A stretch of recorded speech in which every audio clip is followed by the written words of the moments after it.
live, so I guess this is being broadcast somehow. So, all right, cool. So Andy, how's business going? That's going great. Busy. Yeah, I really like your good. I like your big TV back there behind you. Yeah. You need something cool Never and get a chance flashy to use it. back there.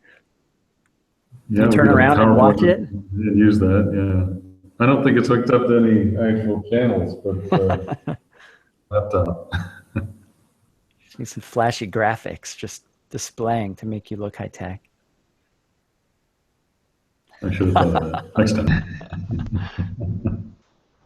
All right, cool. Hey, What's crew. Hey, what's Hey, up, man?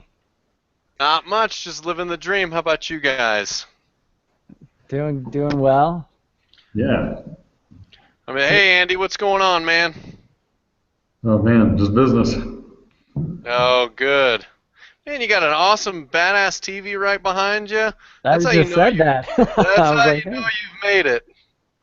Oh man, this big office is TV in the office. kind of a cool conference room. I could show you the whole thing here. I don't Yeah, know if it'll yeah, go man. Let's around. check it out. It's got like the glass wall conference room and Oh, dude, that's great, man. yeah, yeah. Gosh, dang. I just want to be like you someday, Andy. uh, I'm just trying to look smart, right? Hey man, hey, there's nothing wrong with it. Nothing wrong with it. No, I like it. I'm digging it. I'm actually in South Dakota today, so not my normal digs. All right, I'm sending out a push notification on Push Crew. You guys ever I use like, Push Crew? but I like your setup, Jason. Like you got like a legit podcast video setup. Pretty sick, man. I've got my cool mic here. Yep, boom mic, everything. Cool. All right. So yeah, I dropped my daughters off at the airport this morning from my first marriage. hmm The two daughters from my first marriage. And I was like sad. I tried to make a video and put it up on Facebook, and then I ended up blubbering through the whole thing. I'm like, ugh. That's tough, man. That's tough. It's That's hard tough duty. stuff, man. I had them And, all and summer, but do you it's know always what? hard when they leave. Airports like either have like the most happiest of time, like the worst of time. There's no like impartialness to airports. I guess like business travel, but if you're ever dealing like an emotional aspect, it's either like, hey, somebody's coming who you're ecstatic to see. It's sadness. You're leaving, so it can be terrible as well. You ever seen the movie Love Actually? Nope, I've avoided that one. So in the movie they show this, I think that was the movie. In the movie they show this scene at the beginning, I think it is, at an airport, and they're just showing how much like love there is at the airport, right? Just, people hugging and saying goodbye and people reuniting. I love watching the people do that. It really is great people watching at the airport. Oh, it's the best. It's the absolute best. I actually invited a few people that said they were going to come, so I'm just Cool. messaging them with the link to the Google Hangout. All right, I'll post it in here. I Post. really am digging your office there, Andy. There's a lot of jealousy coursing through my veins. All I see is the TV. Did I miss it? What else you got? Yeah, you didn't see it's one of those glass conference rooms. Andy, you'll have to do one more tour. One more tour They here. We don't got they don't do anything half-ass in glass Vegas. walls. Is that where you're at in Vegas? Yep, Nice. there's my Starbucks if you can see it, and yeah. Yeah, it's Fun. sick, man. I love it. So this is just my home office. I'm on the second floor. I got this window and my big fat sofa chair that I'd like to chill in. And then right here I stand up and work sometimes, so I can just go up here and I'm just standing. That's And I'll nice. move my laptop to right here, so it's my standing desk. I don't mean to one up you guys, but you need to check out the digs I'm at here. All right, what do we got? You look like you're in like the den. I am in the den. The hunter den. This is the in-laws. I kind of traveled here fun. last night, and hopefully this doesn't offend anybody. Oh, the animals. The animals, the gun cabinet, they got it all. I don't think any of us are vegans here. Very Good, cool. good. No offense if you're vegan. No offense. I've done the raw foods diet thing before. I tried that for a while. That now does that include the meat aspect as well? Um, yeah, it was just like plants. Oh! I thought you meant like cook nothing. Like, No, like, okay, yeah, the raw not foods. Yeah. and of course the only thing I'm referring to like is like not poultry and not pork. I'd imagine those are pretty terrible to eat raw. But I know it's actually pretty common up in Wisconsin. A lot of people eat beef just raw. Throw it on burgers, crackers. Yeah, I don't know about that. Neither do I. And I'm, I'm not I sushi don't for the like beef things world. cooked too much, but I like it cooked. The only thing that I I do go like to, sushi though. yes, no, sushi's great, but the rule is I forget what it is. It's literally to kill all the bacteria. So ground beef is exposed to oxygen when you grind it, which is Yeah. what can cause it can actually be, get bacteria and stuff. But steak, the Mm. inside's never been exposed to oxygen, so I think you have to sear the outside at 180 degrees for like a short period of time, and it will kill Mm. everything. So as long as you do that on both sides, your money. Like you can eat as raw as you want, Yeah, as that's long as that's Sounds exactly right. Back in the old days in high school, I worked at a Ponderosa. You remember? Do you have Ponderosa back Oh somewhere? yeah, I remember They're Florida in the steakhouse. Midwest chain. I I think they're almost out of business. Although last time I was in Florida, I actually found one, but most of their stores are closed. But I worked there in high school, and that was exactly the rule: is if it's a steak, you just have to cook it on the outside. The inside's safe. So I think you yeah. got good advice. Okay. As a Long as person it's who a somewhat literally healthy would cow. yeah, healthy cow. Well, honestly, if I could get away with it, I would eat nothing but meat my entire life. I can't stand Yeah. vegetables, and honestly, until I met my wife, I didn't even understand the whole sides thing. Mm. I would just eat like a main course of meat and then a side dish of meat of the same variety, and that's how I ate. Maybe it's growing up in a family of five, like where my mom didn't really have time to like make us elaborate meals, so it was like just meat. Here you go. Here's the meat. Have it. Cool. All right. I think we have a new guest here. Hey, Brian. Hey, how you doing? Good. Where's your face? Ah, my face. Hey, It's missing right now. Oh man. Is this like Phantom of the Opera? You have the Gotta get your picture? mask ready. Does it show my picture? We see your picture. You look really happy in this Uh, picture. That's me all the time. Just ask Ray. You're like Joker happy. You look really happy, man. So welcome. Thank you. So Brian, where are you at? I'm in Maryland. So what's Maryland like? I've ever Right been to now it's Maryland. hot. So are you near DC? Yeah, so basically I'm pretty much smack dab between Baltimore and DC. I've been here now since 2001, so this is home. So, uh, and you manage properties there? I just sold my management company. I sold Okay. that, in I guess March of this year. Hmm. At our peak, we were 70 doors multifamily, and then 30 door single family. Okay. So Little boutique type of firm? yeah, I got out of it because I just didn't have the energy anymore for that kind of business. Mm-hmm. And I was reading some of your threads earlier regarding people looking to possibly get up into this business, and I would definitely share my experiences because there's a lot of things that people don't realize, and I was one of those included. A lot of this work was accounting work. A lot of this work was being referee, and I think people need to know that before they jump into this. Yeah, I've never done property management. I'm a nerd. So my brother's got 600 doors over in Orange County, California, and then my dad just got started. He was a hospital administrator for like 30 years, I think. Oh, wow. And he decided to get into the entrepreneur space, and he's got like I think 18 doors or something like that. Right Hmm. now, he just got started this summer, so he's up to a good little start. Yeah, that's a hard Lots place. of learning to do. You know, when you're under 50 or 75 doors, it's just a really hard place to be because there's not enough revenue to support a large staff, and you're doing a lot of the work. Any staff, Yeah, usually. yeah.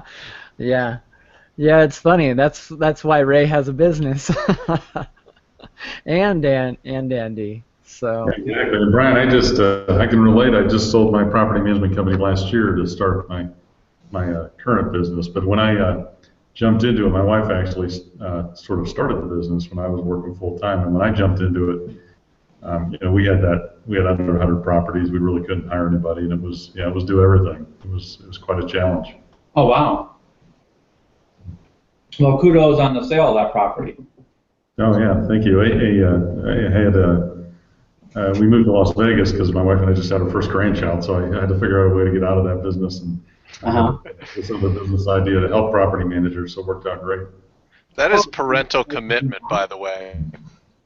We weren't going to, but as the time got closer, we were just like, yeah, we gotta move. Yeah. And we're about to have our second one in January. They just told us, so Oh, really? Congrats, so man. it's definitely a good thing we came out here.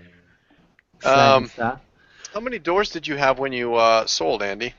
Less than 250, but around 250. We actually had gotten it close to 300, but we kind of cleaned up our book. We had a lot of kind of older multifamilies with questionable owners, so we cleaned up a lot of that stuff. By the time we got out, we were probably around two and a quarter.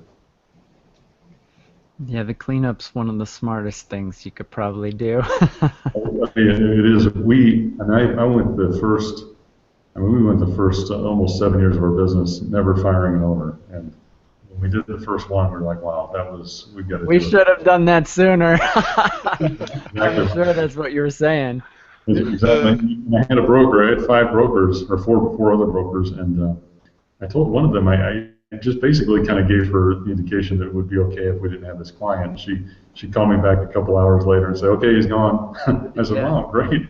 There's something she was. so empowering by firing a customer. It feels so good to stand up for yourself and say, I'm not going to take this shit. I'm done with this. I'm done with dealing with people like you that treat me like this. Well, and Like, yeah, I probably didn't fire enough of those, but this particular one, and then a few after we fired because they just wouldn't fix the house, and we couldn't right, have really continue to manage the house, and that's where we ended up getting rid of some of the multifamilies. I mean, we're just right. slumlords. I call that being the shit shield for the slumlord. Yeah, yeah. So we just the go-between trying to pass along this horrible message about how we're not going to fix something, and that didn't work. Right. Yeah, yeah. So, Andy, what are you doing now? You said you're helping property managers. Yeah. My company's Easy Repair Hotline. We actually work with Ray and Property Meld, and what we provide is full-service maintenance coordination. So, for companies, and a lot of the companies that come to us are those, not big enough to hire somebody. We coordinate all their maintenance. We take the phone calls from the tenants. We do the online work orders, and it's just like hiring somebody, but it's a lot less expensive, and we just do all that coordination for them. Okay. Yeah. So we have a new guest here real quick. Let's introduce him. RPM Santa Barbara. Is that Steve? Yeah, man. Steve. Hey, Steve. How are you? Donorovich. Can you hear me? Yes, can. Yeah. Oh, Alright, you cool. just muted yourself. Oh, sorry. Oh. I unmuted. Sorry. There you go. You Yes. can't see me, though. Sorry, I don't have a camera. Yeah, It's okay. that's all right. I was just saying, Steve. I don't know if you can see. I'm at my in-laws, so I've got a little bit of a different office setting here. It's very Nice. adventure. Pretty rustic. I feel very masculine being in this room. Yeah. With a dead animal there and a fish. And As long as you ate it, that's okay. Yes, no, exactly. Oh, I love venison. I love it. In I've jerky never- form, there's nothing better. I've never tasted venison. Really? Ah, Never. man. You know, They It's good. it is good. It's a very lean meat, so you have to be good at making it. But it is great. Hey, That's Steve, why I don't Steve, have- do you hunt, Steve? the flavors of the fat. No. No, there's a specialty restaurant just north of here that they serve all kinds of game meats, and venison's one of their best ones. So. Oh, I love it. Well, that's the reason I'm gonna have to try it then, I right now guess. because I'm actually eating some venison. Right now? Ah, Right now, I'm having a late lunch. nice. Nice. Eastern time. See, we just get to stare at your crazy grin, and we don't get to see you eat venison. So, Missing out. It's very Oh. paleo. yeah. We've got Michael just joined us. Michael Calhoun. Yes, sir. How are we doing? We're doing I'm actually well. in the car. I guess I wasn't. Maybe my calendar goofed up. I don't know what it was, but I didn't know that we actually had a call. And Colin just shot me over the link. So excuse Cool. my tardiness, but Welcome I'm to going the to just party. drive. Yeah, exactly. Hey, I'm going to Mike. drive. Wonder. Hey, nice to meet you. Who do we have on the call? I see some new faces. We've got Brian. How do you say your last name, Brian? It's Wojcik. Wojcik? Wojcik, yes. Wojcik. Cool. All right. Nice to meet you, Brian. Nice to meet you. So, Brian, what's your company? What are you doing now? My company is DIY Realty. Okay. And kind of like Andy, I got out of the property management business, and now our focus is on providing eviction case management software for property managers and independent landlords. Oh, okay. Interesting. Cool. We'll have to Very do an nice. interview for my door grow show. That'd be great. What Sure. state? So right now we're in Maryland. We're going to be launching in DC. We're piloting a DC right now. And Virginia will migrate to the Mid-Atlantic region, including Pennsylvania. And my belief is, as we understand more of the issues related to the different states, we will be able to migrate out and launch nationally. This kind of happened by accident. My original project is to provide a property management solution for do-it-yourself landlords, because one of the problems that I saw and I see consistently is many landlords become landlords by accident. They inherited a property, or they got to move overseas, and they might be upside down, and they need a way to be able to manage their property, and they often think, it's not that hard. As us experienced in the business know, there's 101 things you need to do for each property in the right sequence to keep yourself out of financial trouble and a lot of risk in terms of liability. So that's the goal, is to build this platform, and we're backing into it through the eviction case management system. Cool stuff. Very cool. Very cool. Very cool. Yeah, they start getting a few properties, and then they're kind of like, wow, this is kind of a business. Right. Yeah.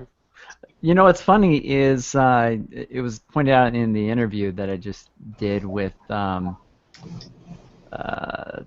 gentleman from Renter's Warehouse, Noel. And Noel pointed out that a lot of people get into property management the same way. They run a real estate brokerage, and then they kind of accidentally sort of start acquiring some management clients. Right. And then they realize it's not all they thought it might be, or it's not as easy, and they want to get rid of it. So he says they're a really great target market for him to acquire doors from. It's really interesting, because one of our newest clients for the eviction case management, she said, oh yeah, I'll use your system. So she went to file because one of their tenants didn't pay rent, and one of our requirements for this local jurisdiction is you have to have your property registered with the state through the Maryland Department of Environment, and she did it, and she didn't have a lead paint certificate. So I called her up, and she was actually clueless, and she is a realtor who acquired this small, 2 or 3 properties, and she had no idea that this was a requirement, and unknowingly puts her client and herself at significant risk from a liability standpoint. Oh yeah, it's interesting, all the liability in property management. I don't have a lot of liability in website design and internet marketing, thank goodness. So there's not too much legislation there yet either. So, Well, cool. Let's get into celebrations. Who has something to celebrate? I made my list before this because I want to make sure if I was the only person here, I had something to talk about. So, but Um, any wins recently? Well, yeah. So these are business wins or these are personal wins? Either one. Celebration. It Well, could be anything. all right. I'm gonna throw Entrep- something out there. Here's why. Here's why. Because as entrepreneurs, regardless of what you're doing, entrepreneurs, we tend to focus so much on the next deal or the next hustle or the grind, and we forget to like celebrate our wins. And that becomes really self-defeating really quickly over time. And so I have to consciously make myself sit down and focus on, all right, I'm doing really well. I'm doing some things right. And focus on the wins. Right. And Right. so I wanted to get people together and talk about the wins because property management as an industry or just being an entrepreneur in general, and maybe the two things combined, just means a lot of not feeling like you're winning a lot of the time probably. And so I think it's good for us to celebrate and to connect with other people in that way and say, hey, look, I did something right. So That's a good point, because the only time we hear from people is when something's going wrong. So that is the Yeah, truth. they tend to kind of tuck that win right behind you and just keep moving, focusing on the next thing. But yeah. you're right. You got to celebrate a little bit along the way. You got to, because psychologically, when you celebrate the win, your subconscious and everything else, it's a reward, and so it makes you more likely to keep winning. So there's a really solid benefit to celebrating your wins as opposed to just focusing on the losses and the challenges, which are really easy Right. to still focus. So, yeah. Exactly. All right, cool. So you're up, Michael. I'm up. Okay, I'll give you a couple wins. First off, I had a recent win. I'm now married 4 months to a young lady that I had been with for 4 years. She is phenomenal. I mean, that for me, that is a huge win for this year. Awesome. Gorgeous, gorgeous girl. That's a big step, So man. After 4 years. yeah, well, I was a Did little she reluctant. just My first one didn't go so finally? smooth. So she finally prodded you enough that you thought you would take the risk. Yeah, I got to tell you, she's the best thing that ever happened to me. And the next thing is we just landed a house. We bought a house here on Indian Rocks Beach in Florida, so we're right here on the beach. Stole a house, ripped it all apart, and the remodel is going. It's tough, but it is going well. Like everything's just kind of falling in place, getting deals on all the right stuff. So those are just some personal wins. Things are going well on that Nice. end of the stick. For Rent Emoji, we're having wins left and right with interest, new accounts, and what I would say right now is the two biggest wins are we had a vision of what we wanted our revenue stream to look like, and some of the mechanics of that, we needed the right partner to facilitate the transactional management, the onboarding of new clients and their transactions on the platform, and the rev share model for the rewards. For the face transaction and the behind the scenes merchant fees, we found a partner that when we first set everything up, we said it would be ideal if it works that way. And Colin has been busting his ass and just going, through vendor after vendor and relationship after relationship to try to get to what our original vision was. And Find just that last ideal. week, yeah, just last You week when froze. we weren't going to Oh, be you're able to back. really make that, yeah, right when we thought we weren't going to be able to really find that relationship that fit, we actually landed one that is it's perfect. I mean, it really just kind of hit the sweet spot on what we were looking for. So for us, it was kind of like we had this huge headache. We couldn't find the right fit, and then boom, it happened. So the persistence I think that Colin had really paid off. Yeah, yeah. There's I hung out with them a little bit back. Were you on that call? Oh yeah. We did that initial call. I think Man, I was in the car then too. Every time I'm with you, every time I'm on a call with you, I'm in the car. You need to move closer to wherever you're going all the time. And you know what's funny is I'm never in the car. Yeah, you just want to look like you got things to do, I think, right? Exactly. I'm trying to look busy, like I really have stuff going on, but it's It's like crap. Michael's I have no been idea driving in the what to parking do. lot. I I'm keep gonna start seeing the driving. same lamppost, Michael. You're not It's fooling going in a anybody. loop around it's his the same house. palm tree, just keeps going, right past. Yeah. So how did that? How was that call helpful? Oh, totally. Yeah, it's totally helpful. You gave us some real insight into what people are looking for. Our focus, I think, is on a certain ideal client, but you kind of gave us the temperature, below and above what that ideal client for us is.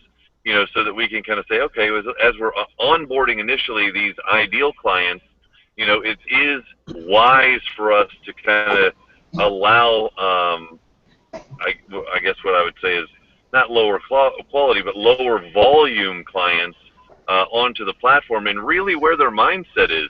Because it's not the same mindset of that higher level $1,000 client. I mean, they have a specific need. They have certain concerns. Their budgeting is different. Their value proposition is different. Just you took us through a lot of things on that call that was like we're dealing with certain things under our nose, but as it opens up into more a SaaS model, we really need to be the focus needs to be relevant to the conversation we had with you. So that was a great call, actually. Cool. Thanks for the plug. I was gonna say you should be feeling good, Jason. I want to talk to you. Whatever you said to him. Yeah, right. I'm switching Jason, headphones Jason, here. I got your check in the mail, by the way. Thanks. I just deposited that Yeah. for the plug. You guys should send me a check.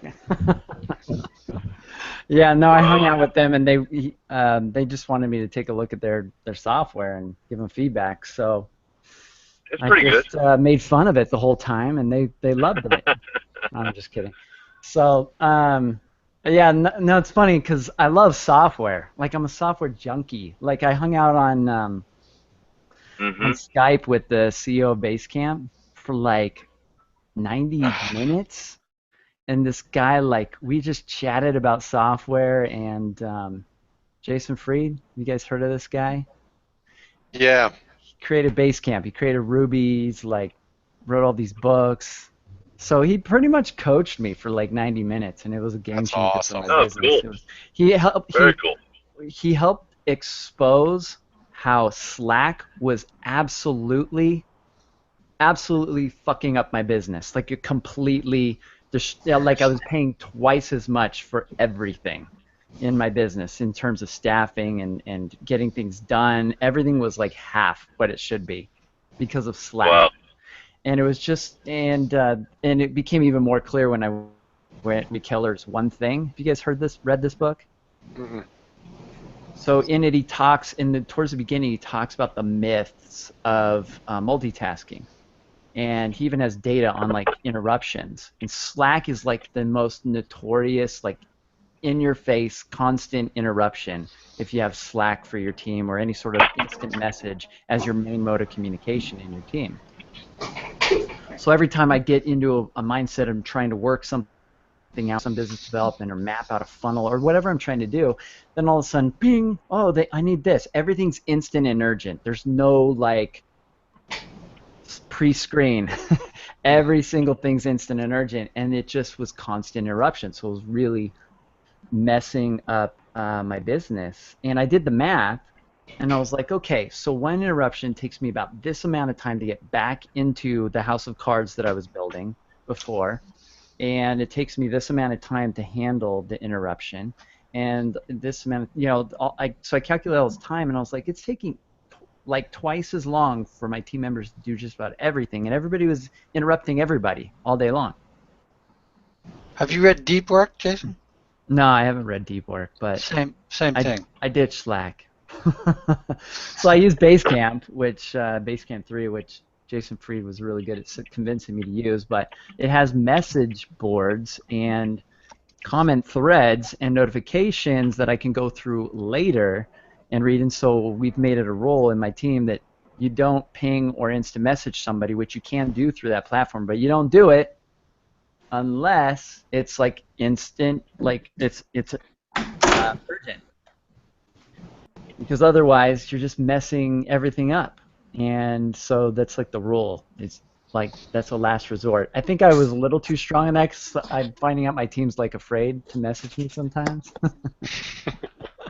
But yeah, anyway, that was like awesome insights. But yeah, I've hung out with the, I don't know if you guys have heard of ClickFunnels, but I'm going through their certified partner program right now, and it's going to be badass. I'm going to start offering funnels for property managers, and it's going to be killer. But anyway, with ClickFunnels, I didn't like their editor, and because it was dark and to create the pages and stuff, and so I went to their conference and I met the developer there, and I was like, you really should check out this other platform and see how they're doing it and do it like this.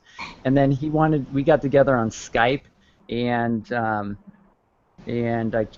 basically told him how I think their thing should work and why, and how it should use a light color scheme because it increases the perception of ease of use, and things like this. And so they redesigned the whole thing. He was actually in the middle of doing a redesign, and he changed everything based on what I told him. And they're launching a new editor for ClickFunnels, and I was the inspiration for it. I don't think I'll get any credit, but at least I have you guys to brag that to. So, hey John, how you doing, man? Good. We've got John Westrom here. John just joined in. Hey, John. John. Hey, John. How you doing, buddy? John's down in Texas. Where at in Texas? John. I'm in Dallas. Oh. Love Dallas. Go Cowboys. I can say that. I can say that here. Cool. How's business, John? Man. My head's gone. Oh, you're breaking up. Nah, you're kind of choppy. Your internet connection might not be amazing where you're at. I don't know. Can you hear me now? I hear you now. Business is great. I'm killing it. I've had the best 3 months ever. Yeah. Good, man. What do you attribute that to? What's going on? I'm not involved anymore. Got yourself out of it. It's the smartest thing ever. That's a big step. Yeah, and I just told and I fired, I referred out 40 properties and fired 18 owners in the last 60 days. Did you get referral? Did you get referral fees for those ones and I'm you getting out? paid for my referrals. Nice. John was one of my coaching clients, and John's a badass. I have an interview that's the first. He's on my first podcast. Yeah. Nice. Yeah. So are you getting out of the property management business forever, John, or are you just getting out of some of it? No, I'm just doing out of the the stuff I day-to-day? enjoy and just trying not to come in the office very much. And just Jason gave me like 4 years of work to do in like 6 weeks.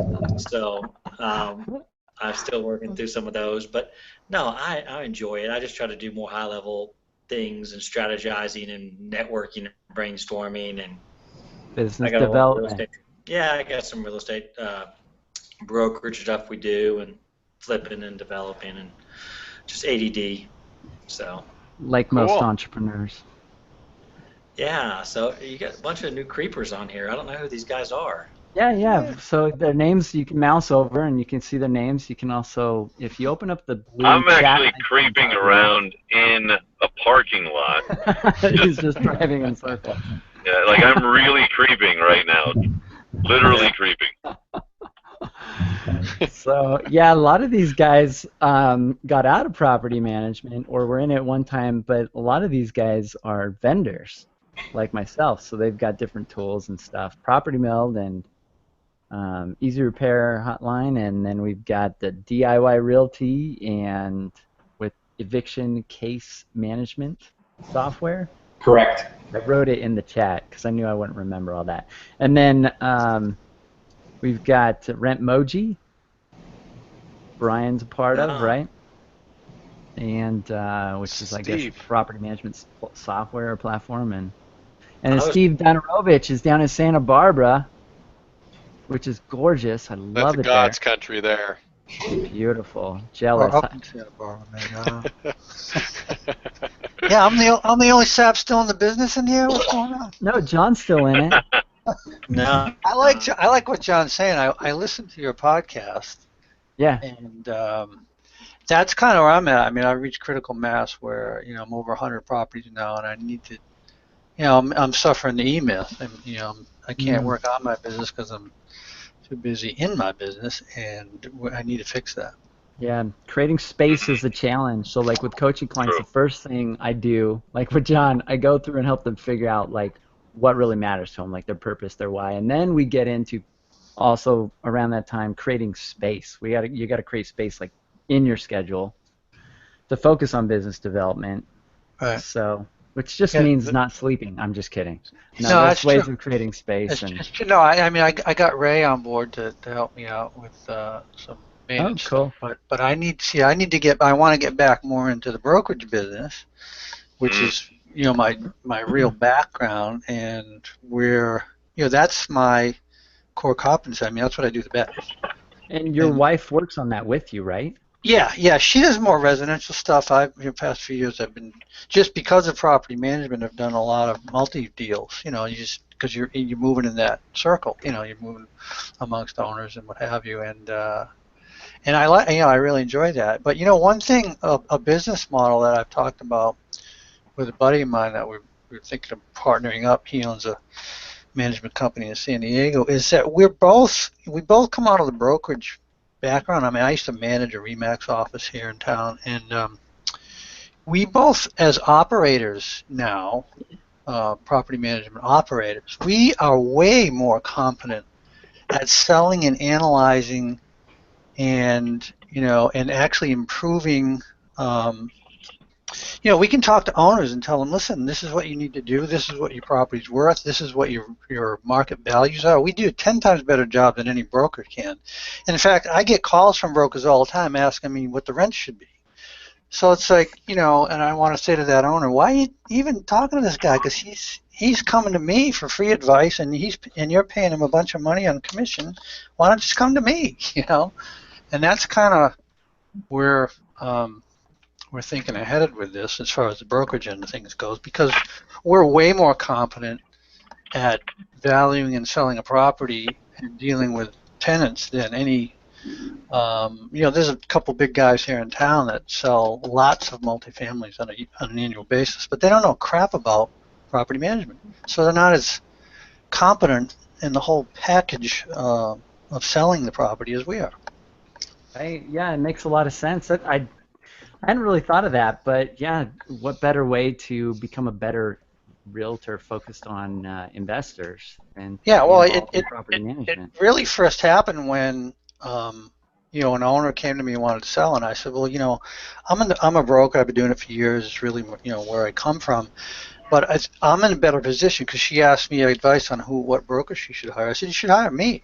I said, who knows this property better than me? I've been running it for 3 years. I know everything that's wrong with it, everything that's right with it, and I also have a very strong relationship with all the tenants.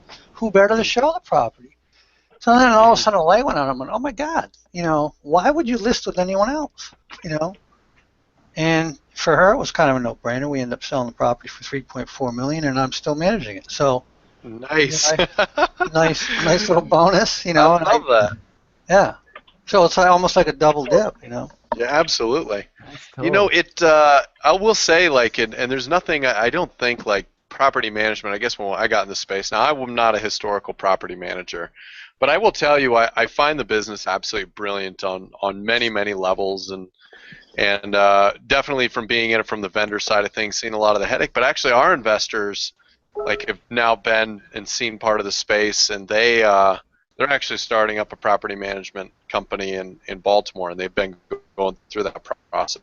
So don't think you're on the wrong end, Steve. I think there's absolutely a a lot of money still to be made in this space, especially with, I mean, rents and what the millennials are doing as far as home purchasings and stuff. It's such an awesome space to be in right now, I think. No, I agree. Yeah, that's why we're staying. I mean, I think the millennials aren't buying, and it looks like they're going to be renting. I mean, they don't really look at a 30-year chunk of time. Right. From a career perspective, they look at about 3 to 5 years chunks of time, so they can't really relate to what a mortgage is. So they don't buy, you know. Right.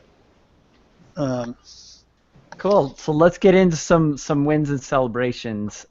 Again, who else has a celebration or a win this week or the last several months or whatever they want to share?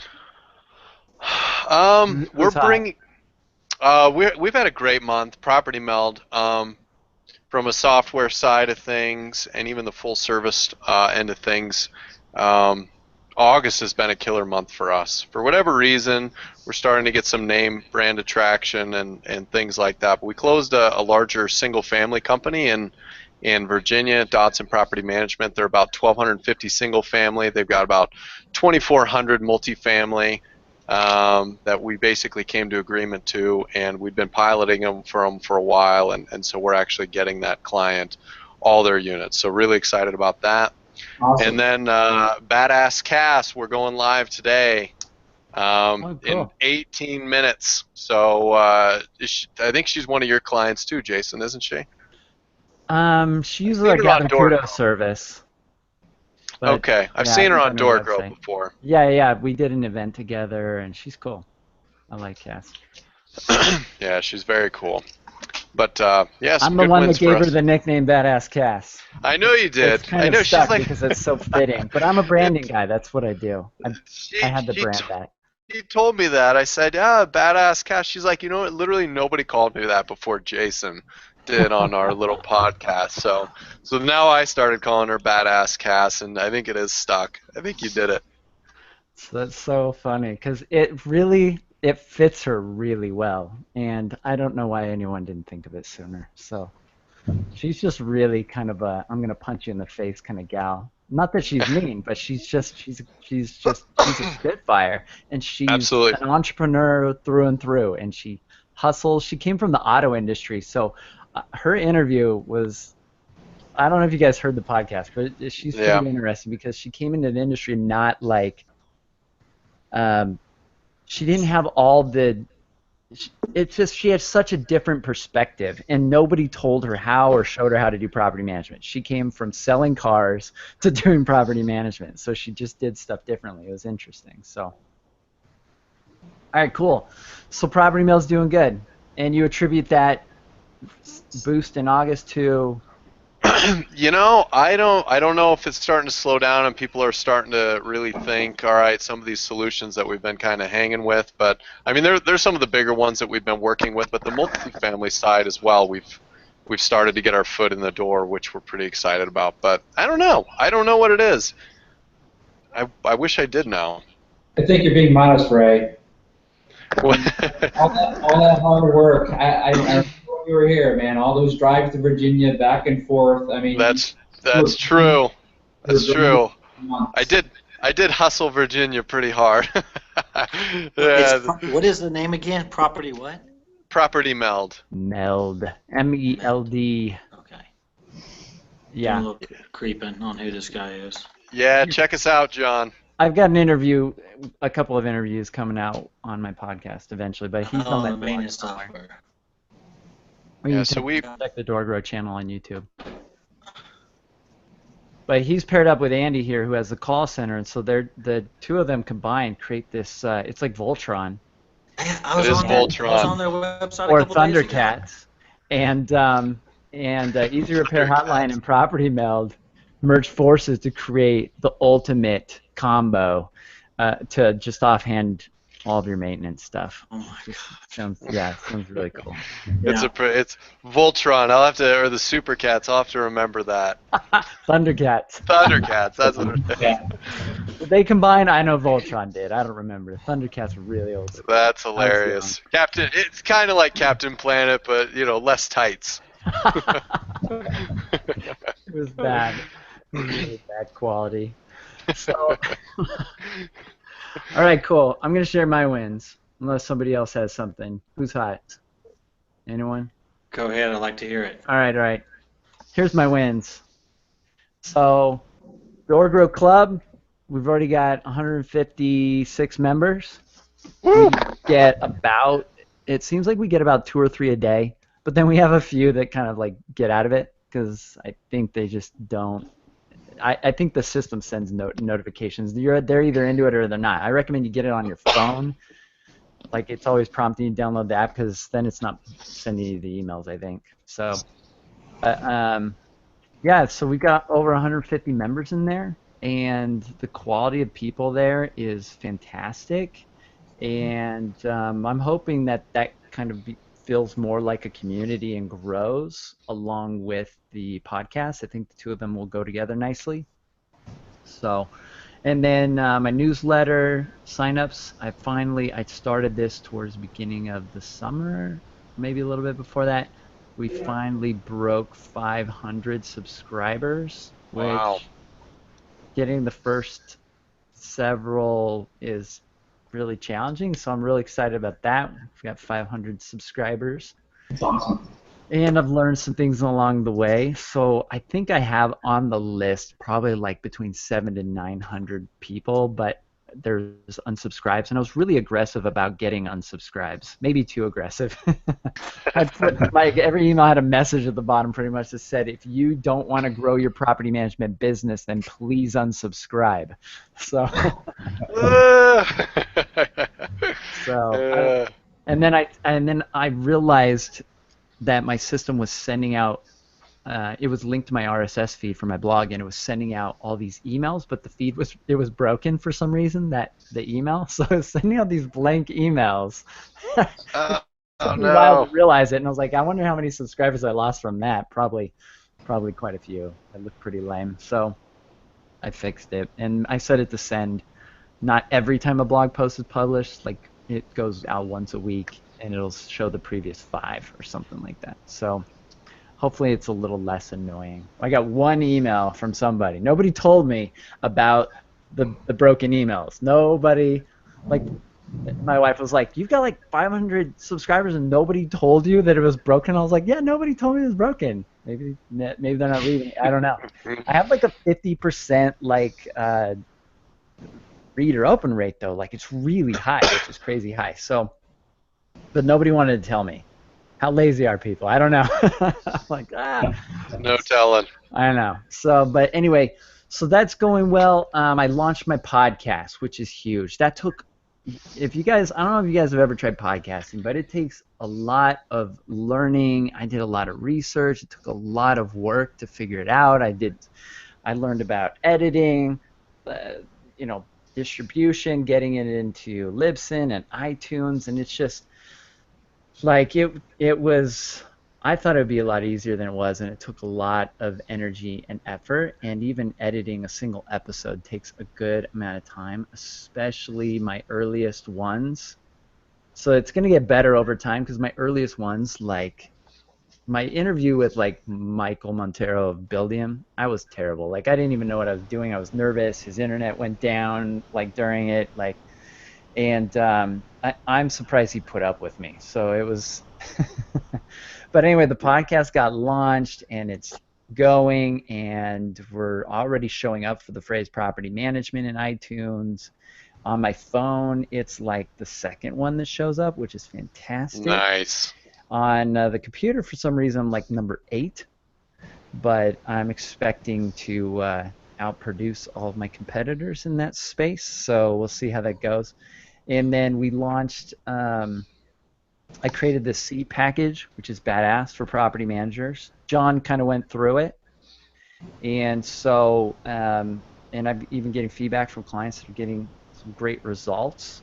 So it's kind of like some of the stuff I did in coaching, but I kind of squeezed it into a package that doesn't take my time. And so that was created a lot more space for me, time-wise. And so we've got we created our second seed site style, which is a win for us. We're starting to compete with PMW in that space. We're the top organic link, I just found out, for property management website design on Google. DoorGrow is. and I created the brand a year ago in November. So I guess that's almost 2 years. Wow. So we're the second organic link for property management websites. So I'm hoping that we outrank our big competitor there. And I redesigned the homepage of DoorGrow just recently, and we've got this DoorGrow Club thing going too, which is cool. So that's the stuff. That's my wins. So like, it sounds like a pretty good list when I say it out loud. It's a lot. It is a good list. Awesome, man. All right, who's next? Wins. John, what's your wins lately? Yeah, so I've been pretty happy with really seeing the fruits of some of my work I did a few months ago with you, my websites and my sales talks language and all that stuff, and so literally, I mean, our numbers are double what they were a year ago, and What I'm numbers? working less hours. So and because of that, I'm actually able to to do some different things, which is it's just kind of weird talking about yourself and bragging in front of a bunch of strangers. No, you got. This is why we're here. This is celebration time. You missed it at the beginning, but you got to celebrate because it increases the likelihood that you're going to keep winning. Yeah. Psychologically. So I mean, literally, August is the highest income, globally in all my companies combined that I've ever had in my career. And Wow. I just was like, holy cow. So, and my quality of life is changing. So I wake up by a pool and Oh, you froze. John, you still No. with us? He was getting a good spot. He was getting to the think good stuff. He's like, I wake up. John, we lost you. If you can hear us, try refreshing your page there, or tell everybody to get off somebody's Netflix. calling. Okay. Oh, Oh, he they're was. calling on your phone? Dang So, it. can you see me, hear me? Yeah. Yeah. I can hear you. See you. So, Yep. so anyway, You just said you wake up and then, I'm waking up and I'm drinking coffee and I'm by my pool and I got a land and I have a view and a pond and I'm a rancher now and it's awesome. I don't Good even. for you, man. I love it. Still, my favorite place to go was work, and it's no longer that. Like I like to hang out at my house and look at my animals. I love it. I love it. It's great. So that's just I just really just am happy and just doing more virtual stuff. I need to figure out about all these people who can do more stuff for me, like Meld and Mojo and all those people. So, John, I want to hear specifics. So tell me about, you said you threw out like double and whatever, like what's going on, like Number-wise? in the business? Yeah. So, I mean, like, property management was just a little side business for me, and so we'd bring in like 20 grand a month, or I mean, it started off at 8 grand and 10 grand in commissions, and Yeah. I worked, and then it went to 20, and I thought I was just great, and then it went to 25, and it went to great, and I mean, I'm the last 3 months I've been knocking at 50 just on property Wow. Oh management. my gosh. Wow. Damn it. So Awesome. that's more than double. Yeah, Jeez, so man. Like, I mean, it's 43, 47, 44.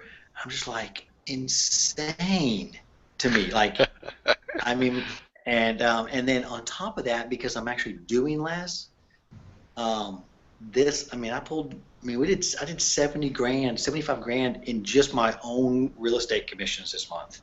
Wow. I mean, I was like, what the fuck? I used to work all year for that. Oh my gosh. John, I'm going to hang it up and I'm going to come work for you. It Yeah, sounds like I you've was got the thinking right the same formula. thing. And it's just and it's just a combination of a lot of little things going right, and having good people around you. I'm paying my staff more than I ever have, but and I'm just like, man, I'm just pinching myself. So I bought a new house. My wife's, I think, happy. So Hey, and like I said at the preface to the interview, your wife said I made you a better man. So there's no doubt. so as So long as you haven't been screwing it up, no, I know. I think So, it sounds like she's pretty pleased with you.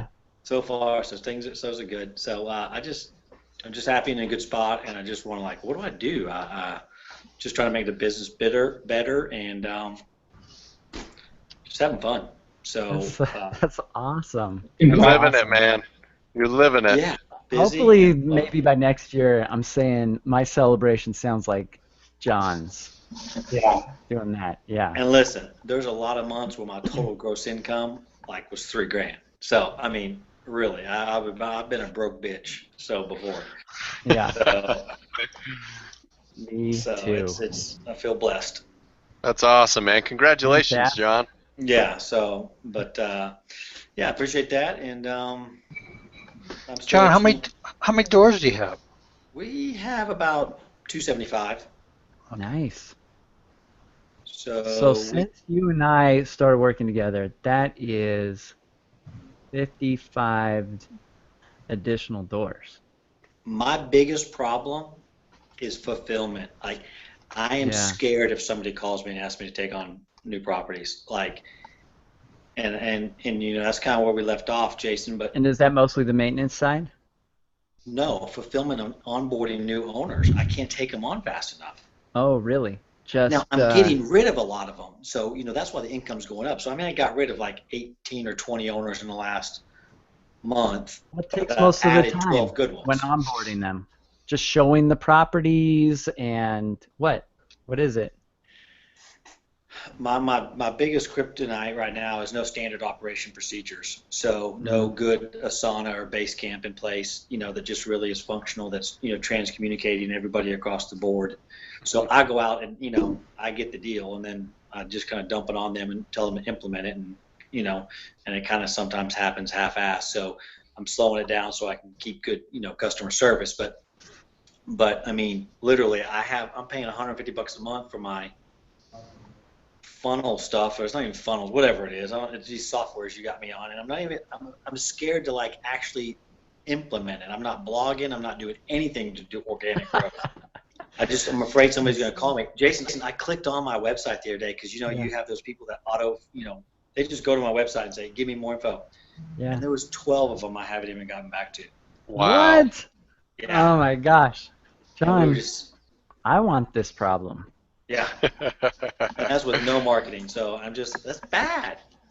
That's Yeah. It's like, That's a when great problem. he finally called me yesterday, and he's You like, just need to "Yeah." raise your rates so high that you can just take them on as slow as you want to. I don't know, I'm thinking about it. He's So like I'm twice happy as it's much as good. everyone else in his market. So, That's and I'm funny. so happy you got this group, man. We need to make this work, because this is really what everyone does, because there's so many rules about being in NARPM and what you can talk about. Yeah, well, we're not going to talk fees because that's still I don't want to get anybody in trouble. But we can talk about a lot of stuff. We just can't Yeah. talk specific like fee amounts because then it's Yeah. collusion. So in fact, somebody posted the other day in there and mentioned, what are you guys charging for lease-up fees? And so I just pasted the page from NARPM's ethics page, like right in there. I'm like, I don't think you're gonna get many responses because of this. So, and it's like antitrust law, blah blah blah.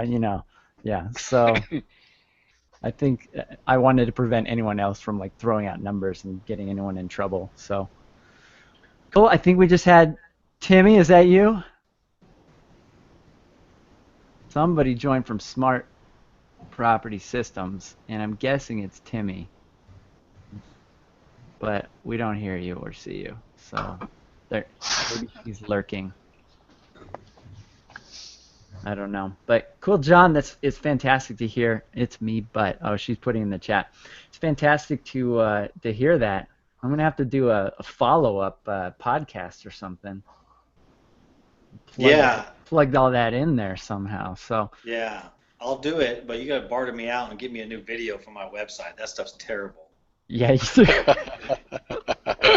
I just need to interview you, and so you answer the questions because it's funny because I asked that question in the Door Grow Club today because I was thinking about doing this because I thought I wonder if anyone will show up because maybe people are afraid of being on camera. But it's funny, you put a camera on people, and I did this. In my first several videos, they were so bad I don't know if I have YouTube links for those, but they're really terrible. And I had like 100 ums and so's and stuff like this, all these filler words, and it was really bad. And it was really awkward, right? But then when you talk to a human being, if it's normal, right? It's not so bad. So yeah, but yeah, the video, you got to make a few awkward videos before you ever get a decent one. So, or you Yeah. can do like maybe one of those animated ones or something. Those work pretty No, nice. no. So, Yeah, I did a promotional video for my beta product right now, and I thought, oh, give me a day, I'll do it. It ended up taking me a week, like 80 hours. It was crazy. I don't know if I ever want to do that again. Yeah, my first video, I probably did like, it took me an entire day. I probably did like 30 takes for this like 2 minutes. It was ridiculous. And I was like, oh, like you watch yourself and you hate yourself. Yeah, Like you're you too watch hard on yourself yourself. and you just hate yourself at first because you're awkward, but like you have to start making awkward videos if you want to get to making good ones. Yep. You just keep doing it. But And then eventually something changes and you're Jason, not so annoying. you know the whole reason that I'm even on this thing was because of just a raw cell phone selfie video you posted on LinkedIn, and it was just you being you, and When? it was Today? no, this was like last fall when I came across who you were. I'm crying on Facebook today. I dropped my daughters off. I had mentioned at the beginning, and I was like trying to, yeah, talk about it and what I realized, But I was like, "Whoa." Yeah. But the whole professional trying to be like sit at your desk and like when I watch and I don't know like some of these social media people tell me I need to do video marketing and I go watch them and they're sitting at a desk with the white behind them and they're talking. It's so terrible. Yeah. I mean, I'm just like, and then when I've seen your videos, you're just walking around with your phone, and I see your pictures in your background. You're like, hey, it's Jason. You suck. You suck at this. You suck at this. Wait. Is that like a direct quote? Yeah, that is exactly what you said. You And you suck. know, yeah, your property management sucks. Your cycle of buckets leaking. And I mean, and I was like, that resonated with me because that was real. And I promise you, that's what my funny. video is going to be on my new He's webpage. talking about this funnel that I created. It was like one of my first sales funnels I created. I was like, I want to get coaching clients. And but doing coaching, I loved doing coaching, but I'm not doing it right now. And I want to do more of it, because I love it. It's really rewarding. Like hearing John talk about this stuff, like his results is like, I'm like, yeah, I love it. But it takes way too much of my time. It takes so much time. Like I got on I think I could handle like maybe 5 coaching clients at a time, and I didn't have time to focus on sales for my agency, and because they took so much time, like total probably 2 hours a week per client, and that's like 10 hours a week, right? You can't scale that like that, right? So that's why I created the seed package and some info product stuff, and I'm working towards doing that, and then and then I'll have But to the real you when you were being, and this we did it, the real raw and relevant data right on the front is very refreshing and different. And so much bullshit.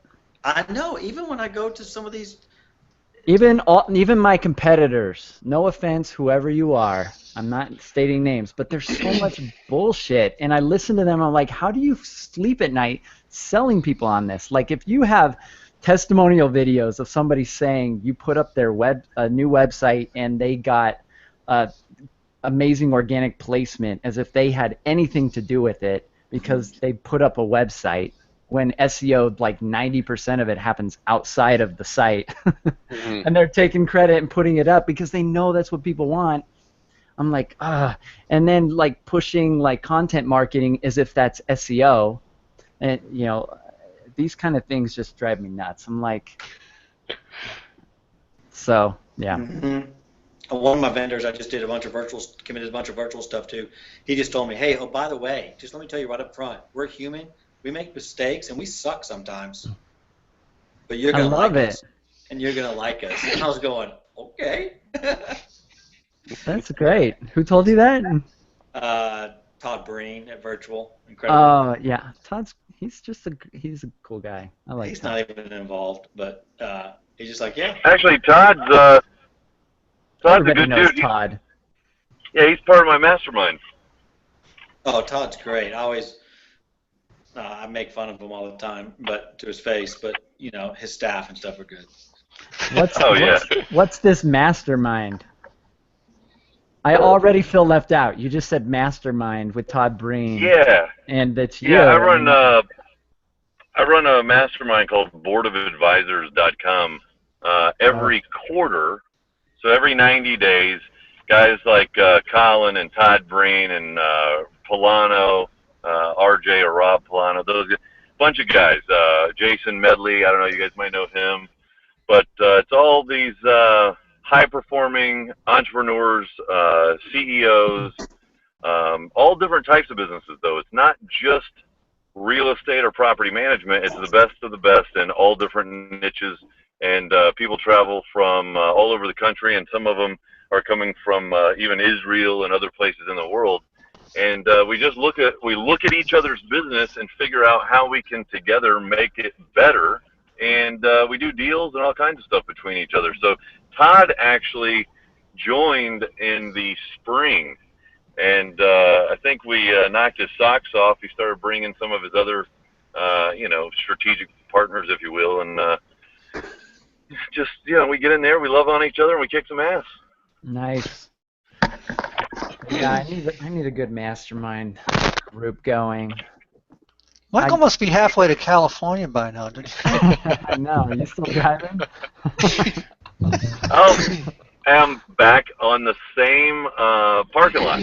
Yeah, just doing the loop. No, Hey, actually, Michael, I had some Michael, guys are you doing a renovation. homeless? Michael, I just drive this fancy ass car around, but I really have no home to park it in. That's what you call living the dream, Michael. That's Yes. living the dream, partner. That's the real American dream. Actually, I was just dropping Nice off a bunch car, of no materials to one of our houses. So keeping these guys moving. You know how it is on Friday. If you show up at 4:30 and get a few extra things to knock out, they'll stay until 6. Otherwise, they're gone. Mm-hmm. So what do you guys think about the time for this? I Like, you figured mean Fridays on a would be Friday? a good time because Friday I've noticed that's when I get the most appointment flakes. Like people get trunky for the week, and I figured Friday would be the best day to do anything like this, where we're just hanging out. I think it's great because Jason, I kind of set this as my own little internal alarm clock, try to get everything done, and in all reality, I plan to have actually been on this call having a cold beverage, but after I'm done with this, I'm done today. So I think the timing's great. It's a good finisher. Cool. So, I could use a cold beverage, but I'm driving, so that wouldn't look good on video. You just turn that video off, Michael. Just turn that video off. Exactly. how many people I'll come put it in my here? Starbucks bottle. There you go. 8. I think Hey, we can Michael, have we 10 actually- people. Yeah, Michael, we actually met. I was on a call with you and Colin a while back. Is this Ray? Yeah, I thought your voice sounded familiar. Yeah. We had a great call actually. Who introed us? Somebody connected us. I had originally talked to Colin first. I think Colin was the one that put us together. Colin reached out probably about a month ago. Okay, I told Colin to reach out to you. Hey, so Yeah, Jason is that's the what I was catalyst. gonna say. Yeah, I think Jason connected you with us originally, right?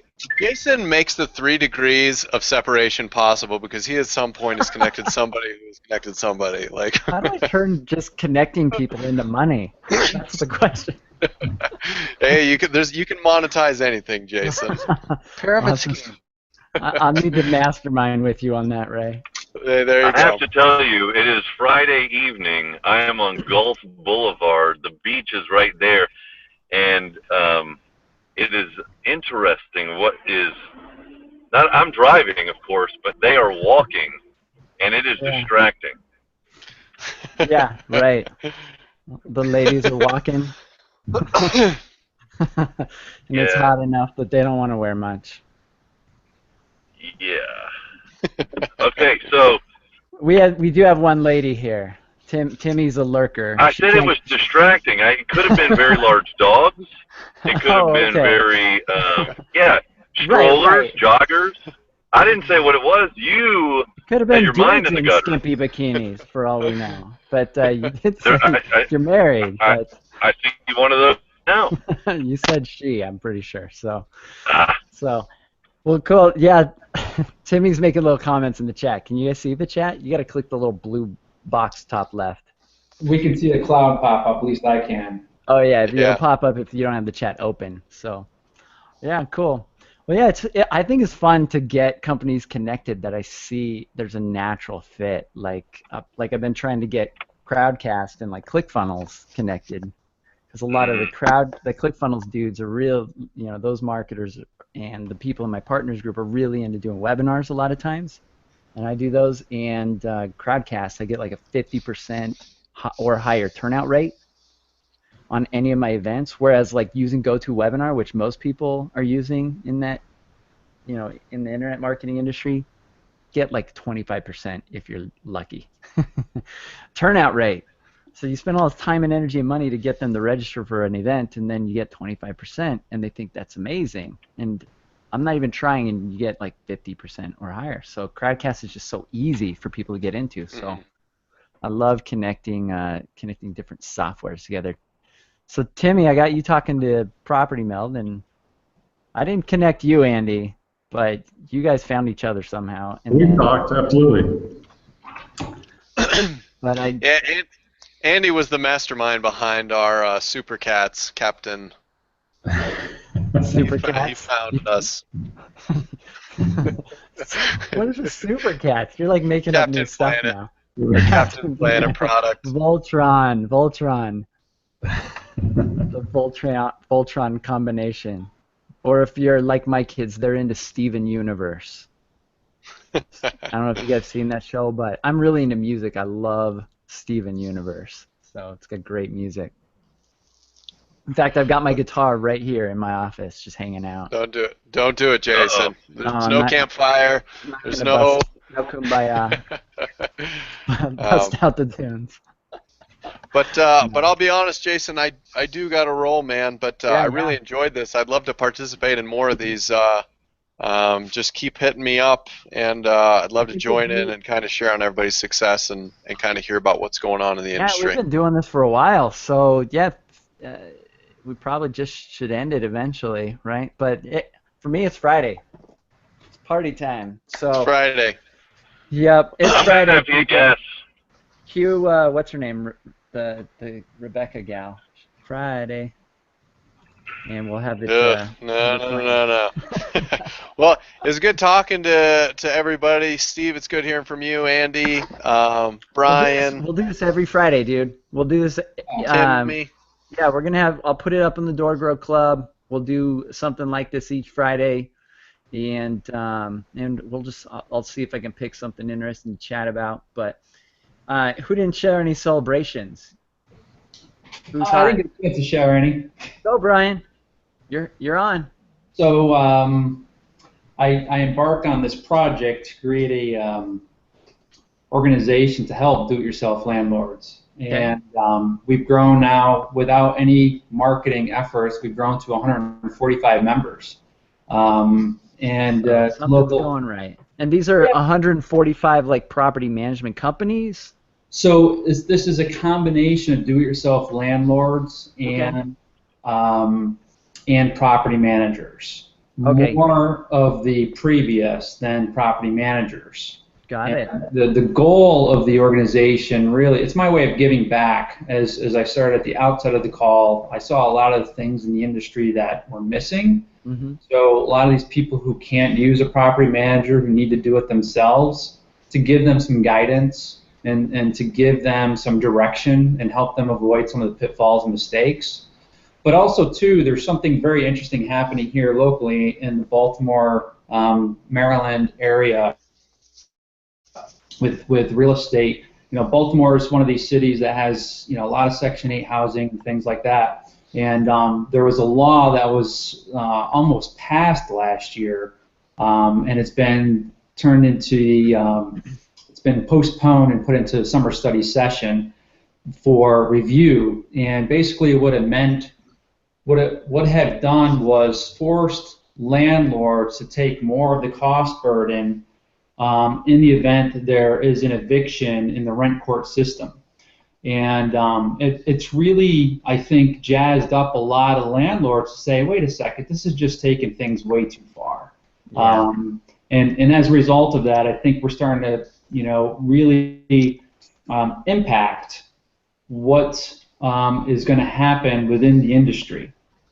Cool. So you've got some great growth already starting, just organically. Just organically, and I think that's a great win. I mean, that's kind of proof of concept, right? Something's going right so far. Yeah. So I'm excited about that because it's a way to give back to the community, and who knows what it'll lead to. But it actually has led to 3 speaking engagements. So that's pretty cool. And then from there. Just celebrating some personal success. Girlfriend and I are moving in together. Cool. And that's pretty awesome. So things are going well with the new business. I'm actually submitting an application to get some. There's a quasi state and local business private partnership for new tech startups. And I'll be submitting an application. I've been given the nod by a few people who are kind of insiders to say, yeah, you're ready. Yeah. Taking a year of preparation to get all that going. So yeah, good times, exciting stuff. Awesome, great. Well, it's good to meet you, Brian. You too. And I definitely want to connect with you outside, offline. Hit got me some up. things to say. I'd like to hear a little bit more about that. Yeah, I'm easy to find. So doorgrow.com or just find me on Facebook. I'm pretty much on every social media channel as King Jason Hull, Hull. So Facebook.com/King Jason Hull, Twitter King Jason Hull, wherever, Crowdcast. So makes it easier. I'm working on the YouTube. They're weird about channel names. They only let you have your first name as the beginning of it. So I'm trying to see if they'll let me have something else. But cool. Steve, did you want to share a win? I thought I did. Did you? No, I just my business model changing, which actually we're meeting Tuesday. I don't know if you realize that. Okay, cool. A quick chat, and I want to talk more about that because that's what you did for John, not necessarily as coaching, but what you did for John to help him. Like I said earlier, I want to get out of my business so I can do more in my business, or something like that. That was the if coaching. that makes sense. That was the coaching. See, John wasn't ready to focus. The problem, if you realize, you'll hear this at the beginning of that podcast, like I put his quote from the middle of the interview at the beginning of the podcast is like He was mad at you. He said he hated you. Yeah, he didn't like me at the beginning because he's like, I want to focus on the business. I want to do this. He had just come out of this Tony Robbins coaching and he wanted, so I was like, okay, we're going to do this my way and we're going to focus on all this other stuff. And I asked him all these really like deep kind of personal questions and stuff, and we focused on a lot of other stuff before we got to his property management business, because all that stuff that we focused on was really what changed everything in his business. Right. So I helped him get his own personal sort of mission statement defined as to what his purpose is. And when he got that clarity on his own purpose, like really what makes him happy when he's in line with doing what he should be doing, everything else started to kind of fall in place. His whole perspective changed on everything, and it changed how he sold. It changed how he talked to people. It changed how he dealt with his relationships and his family. And we started with a lot of that during that first month. And then I just gave him access to some videos on how to sell, some sales training stuff, and some follow-up, like gave him stuff to work on. Like I had him, I had him meditating, I had him drinking green smoothies, I had How him would you doing do that? exercise, I had him. What else did I have this guy doing? I had him like do like text messages, each morning to his wife. Like he had a lot of stuff to do. What did he say today? He said I gave him 5 years, 6 years of Yeah, stuff in like yeah, a month 4 months or to something. work on. Yeah, he's still got stuff to work on. So I guess. So, but yeah. So a lot of that I got from the coaching stuff that I had been through. Like I firmly believe that entrepreneurs, we have this massive blind spot that we create around ourselves. The challenge is, even if we have a sizable team, we become king of the shitheads. And this is kind of what I described in the video that like convinced John that he saw on LinkedIn. But we become king of the shitheads because everybody on our team just says yes to us. Right. Because your boss, they're not going to challenge you. Nobody really challenges you. And if you're not challenged, then your blind spots become your entire company's blind spots, and then there's challenges throughout the whole organization, and you You're really talking about one of my favorite words, sycophants. sycophants, Sycophants are people that will tell you that you're the greatest thing since sliced bread. It's kind of right? like it's Like the kind of like story of the yeah, emperor's new right, clothes. exactly. It's a narcissist surrounds themselves, and we all have our different levels of narcissism, but we like to Mm, surround ourselves with people who tell us what we want to hear, and no one's willing to tell us what we don't want to hear. And when they yeah, do, if it gets too far down the rabbit hole, then there's this massive explosion kind of thing. right. You're a naked emperor walking down the Right, street. exactly. Right, yeah. So my wife, she's pretty open with me, right? But I've also noticed in the property management industry, I've noticed that a lot of really successful property management business owners, I've noticed they're in pairs. There's a really common thread I've noticed. Huh. You can see it in RPM in your franchise. You can see it Interesting.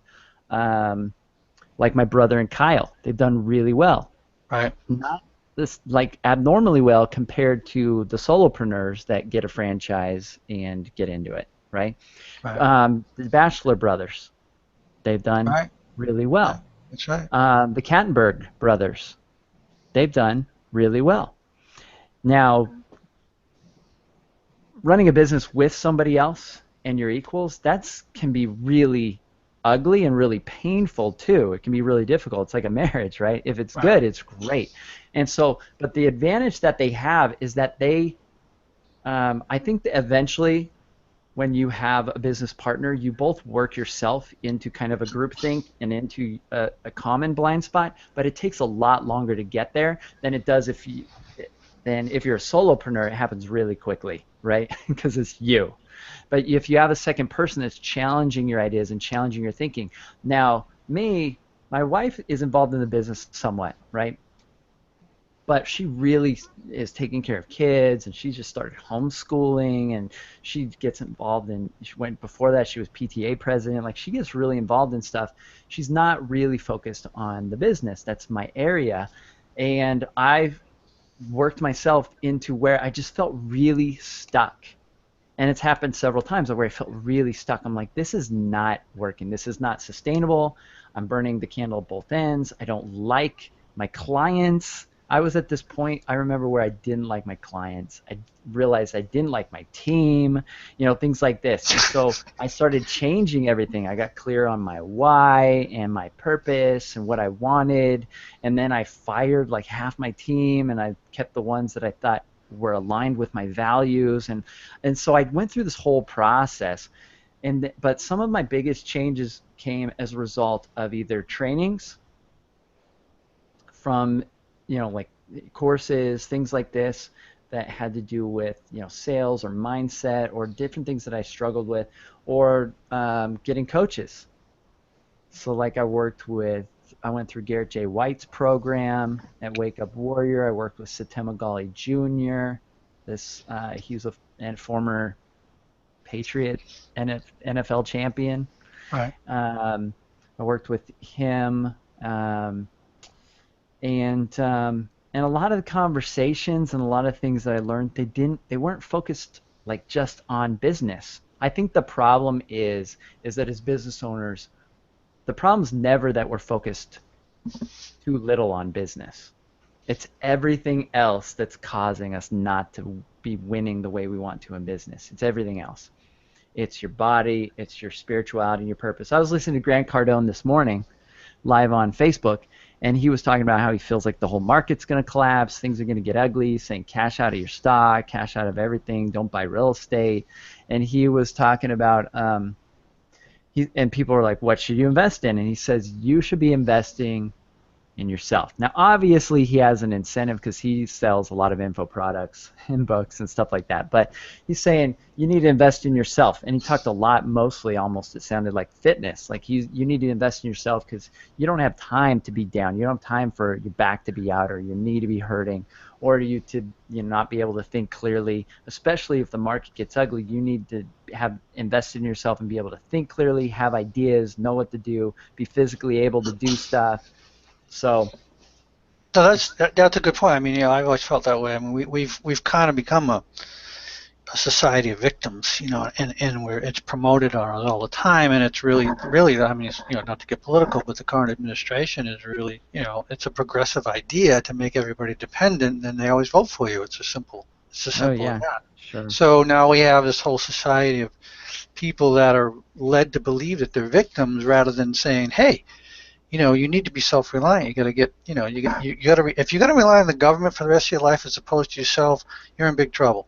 And that's really where we're kind of headed right now. And it's kind of, and that's why I think this political season is so derisive. I mean, you have, we need to help everybody group, and then we have the other group going, screw you, we don't need any help, leave us alone. And that's right. and then there's this clash, but yeah. But I do think we took need a poll on we need that. to be. Did you see the poll?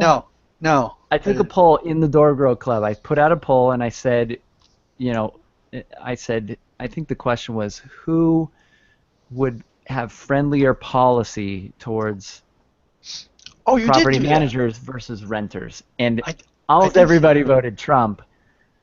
People said, I don't.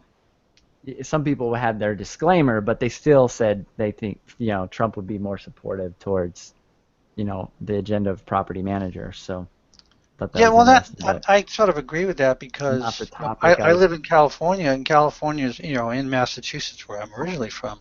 Yeah. The tenancy laws are so ridiculously difficult for landlords. I mean, you were just talking about, you've got what's his name? He's still here. Legally in California to do what he does here would be, I bet, a lot harder. Everything's harder legally in California. You evict somebody, you have to actually store their stuff for 30 days, and you have to pay for it. I mean, you go to Texas, conversely, and you show up with a shotgun and say, "Get out!" You get 10 seconds. Yeah, or Idaho. Yeah, I mean, well, it's you not don't even that. have to I mean, have a license, I think, to do property management. Right, of any exactly. sort. The disparity is amazing. But anyway, I don't even know where I was going with that. But yeah. So, we were talking about John, and we were talking about. I was pointing out that everybody wants to focus on the business and do business stuff, which that's what I do a lot of. I help people out with that. But if you really want to get results, what really helps is to have an outside perspective to challenge your thinking. That's true, and you're right. I mean, I do have my wife helping me, but she's really in the residential real estate business and doesn't. Yeah. She helps me a little bit with property management, but she doesn't want to, and I don't blame her, frankly. But it's not her cup of tea. But it does. I kind of refer a lot of sales to her, except for the. And then when we do like a commercial deal, like I was talking about earlier, we did that together, and that's hugely helpful. Yeah. But she doesn't really do you want still use Propertyware, or did you switch over to AppFolio? We switched. I switched to AppFolio. In fact, I switched to AppFolio. You switched before. You were one of the first to switch. Right, and then they made me switch to Propertyware, They made me switch to Propertyware, and I was totally bull about that. I said, "This is." Because I knew it was a better product. It wasn't quite a better product. And then they switched to AppFolio. It's funny. The other day I got an email from someone saying, we want to talk to you about the implementation of AppFolio. I say, I've been back. They were probably afraid to talk to you because they forced you to switch to Propertyware, but they pushed like everybody's been switching in Yeah, the yeah. franchise to Appfolio now. Which I think is a good thing, and now they're trying to tell me that they've gotten Outfolio to do a bunch of stuff specifically for RPM, which I don't know, I but don't know how long they'll stick with Appfolio. It'll be I had used curious to both of see. those. I had switched originally from Propertyware, that was what I started with, and then I switched to Folio. And then when I sold the business, I just obviously don't use either of them now. But it was interesting what you were saying, Jason. I think that's what happened to me last year when I decided to sell the business. It's about yourself, and I think often an entrepreneur's business Sterling. in many ways an extension of themselves, and the values that the business holds is an extension of their own values. And the reality is, for me, what I realized was at the point when I was unhappy, Mm, I definitely was missing what I needed to be fulfilled, and that was my creative outlet. yeah. And that creative outlet, I just wasn't able to be creative anymore with property management business. It required, it was just wash, rinse, repeat. And because it was wash, rinse, repeat, I had built the system, and it became boring, and I wasn't fulfilled anymore, and that's why I got into the software space. Yeah. So it really goes back to what's important to you. Yeah. Yeah. Now I get it. I remember waking up. So I saw Simon Sinek's video. This guy wrote the book Start With Why. Is it on my Oh desk yeah, right that's now? great. That's a classic And video. I saw his TED Talk that went viral, right? Right. And then like I was like, so I sat down. I watched it several times, and I sat down and I was like, I need to figure out more about this. And I watched a bunch of YouTube videos, and I was like, I'm gonna map out my values because I have a very strong set of values, and so I mapped them all out. I created this mind map, and then I looked at these values and I figured out what's my purpose. And I knew, like I'd done this internal work before, so I mapped out my why statement, and I have my own formula for helping clients come up with their why statement and what it should look like and what. And anyway, I came up with this, and then I went presented to my team, and then I started firing people, and like, but yeah, so it changed. That changed the whole direction for me because I remember waking up like, babe, I'm watching Netflix today. I'm done like clicking the mouse and doing stuff for clients today, right? And so knowing what you want is just a big deal. When you know what you want and you communicate that, then you start to attract the people that you actually want. And you're polarizing because you're going to make people that don't want to work with you. Like there's people that won't like me. That's okay. So, yeah, but yeah, I love it. So I'm gonna yeah, I um, got to do more of that, Jason. That's Sterling, part of. click the mic at the top because I muted you. Unmute yourself Thanks, man. because you had some background noise there when Brian was talking. Hey, welcome to the party. Yeah, Thanks. you're totally late to the party. We had a big group here, and then they all kind of said bye, and like we I got know. a group of And it like, popped up on my computer when I logged in. And I was like, oh, they still in? Oh, might as well jump in. yeah, cool. It's good to see you. How's things going? Oh, everything's great, man. Everything's great right now. Um, So sorry. tell people about yourself, like just real quick. So you're like kind of just getting going, right? Yeah. So we've been established for 3 years now, but kind of had a rebranding about a year and a half ago, and we just really took our time to really grow our doors as much as just growing our processes Yeah. before we did it. So at the beginning of the year, I think we were at 50 doors when we first reached out. And we were just kind of like, well, we know we wanted to go with Jason, and Jason was kind of like, come back to me when you're ready. Is that what I said? Yeah. I was like, all right, but it was a good, like, I mean, honestly, it took a lot. I was like, all right, it made me appreciate and value you. It was like, all right, don't waste my time. So I don't remember being that big of an asshole, but I am a pretty big asshole sometimes. no, but it was wonderful, man, because it added value. It added value, and we came when we was ready. So about a month ago, we logged on with Jason and his team, and it's been mind blowing what your team has done for us. Over the last, I would say, it's been a full month now. We've added 20 doors. What? Yeah. Wait. 20 doors in how long? A month. That's awesome. That's killer. Yeah. Yeah, we gotta.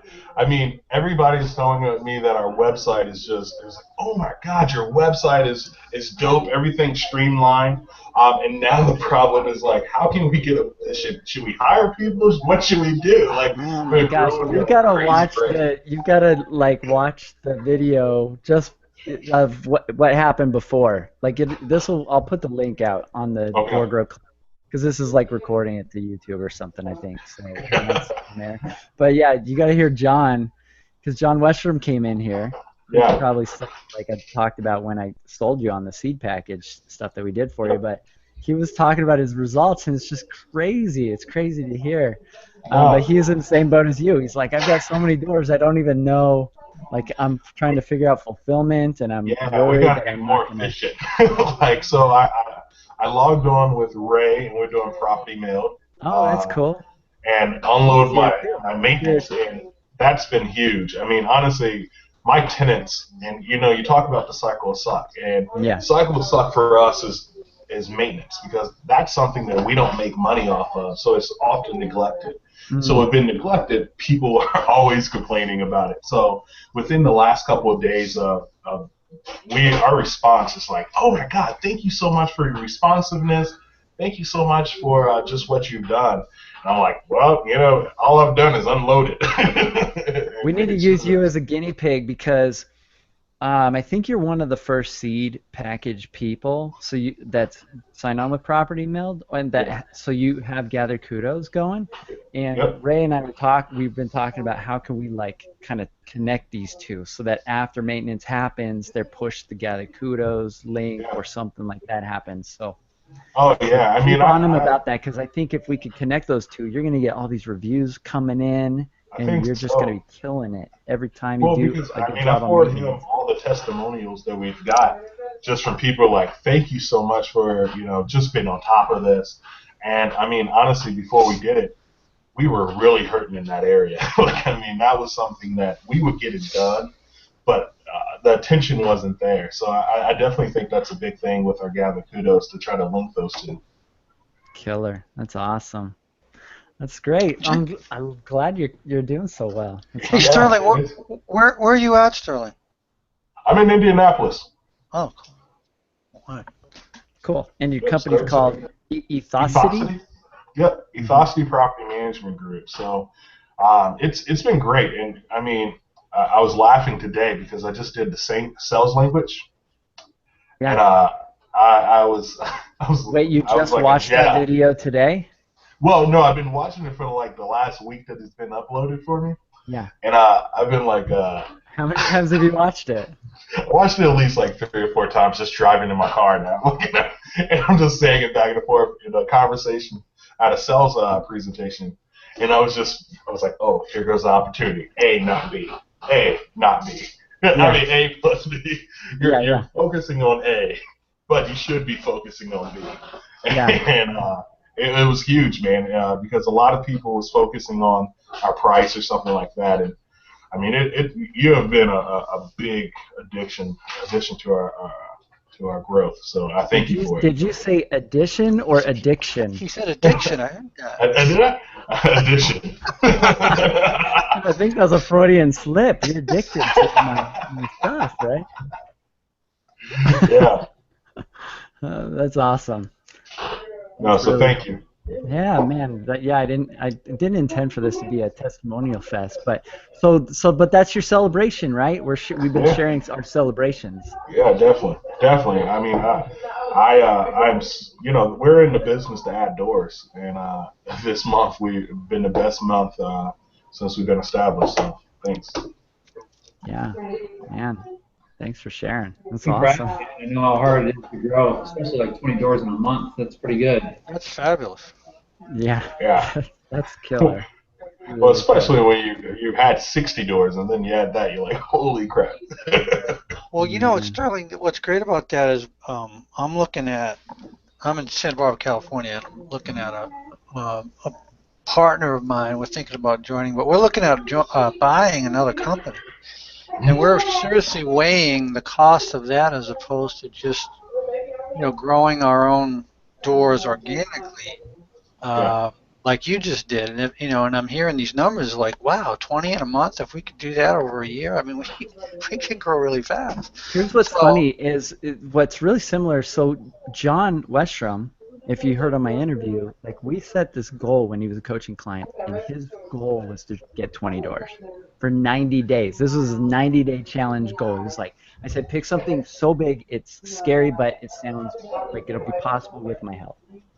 And he said, okay, I'll do 20 doors. And because he was closing about 3 a month. He had 220 doors. He'd been doing this for like 20 years. And so he was so funny because he watched the 2 sales training videos. I just emailed them to him, right? And he watched those, and and he watched them several times like you, which is funny. And within the first 10 days, so I connected with him the next week, and within 10 days he said, I've closed 13 deals. Wow. I was like, yeah. And then at the end of he's like, but I have to slow down. Like I can't. I've been going crazy because it was exciting, but I got to slow down, and because I can't handle it. I can't handle this growth. And so then he slowed down. By the end of the first month, he closed 19 deals. So all singles? I think, yeah. For us, it was. I mean, I would say for one of the things that we talk about all the time is not really focusing on the doors, but we've added way more fees and things like that where we were really undervaluing ourselves prior to it, where our average door was somewhere around $64, I think, when I did it on average, where now our average door is somewhere around $97.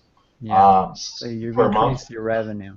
Yeah. So because I mean, it was no point of focus on doors if they're going to be underperforming doors anyway. Yeah. Right. Yeah, the other that's thing that I saw when I was going through the growth phase and sort of weeding out and figuring out who I wanted as clients was we would often utilize the pricing, the cost factor as a pre-filter for the type of clients that we wanted to acquire. And those who are willing to pay a fair amount, according to our local geography, they turned out to be fewer headaches altogether as a client, because they saw the value in what we were providing, and they were not going to be complaining and nitpicking about every dollar spent. And that applies to any industry, from my experience, because I've worked with entrepreneurs in like we do websites for pretty much anybody, and I've done websites for lots of different industries, talked to lots of different entrepreneurs, and I have lots of buddies that are entrepreneurs that I'm connected with, and if you take on the wrong people or you don't value yourself well, like those clients are the worst clients. My most challenging and picky and difficult clients were the clients that I was charging less than $1,000 for a completely custom website back when I started, versus like clients that I have that I'm doing like 10K plus websites for.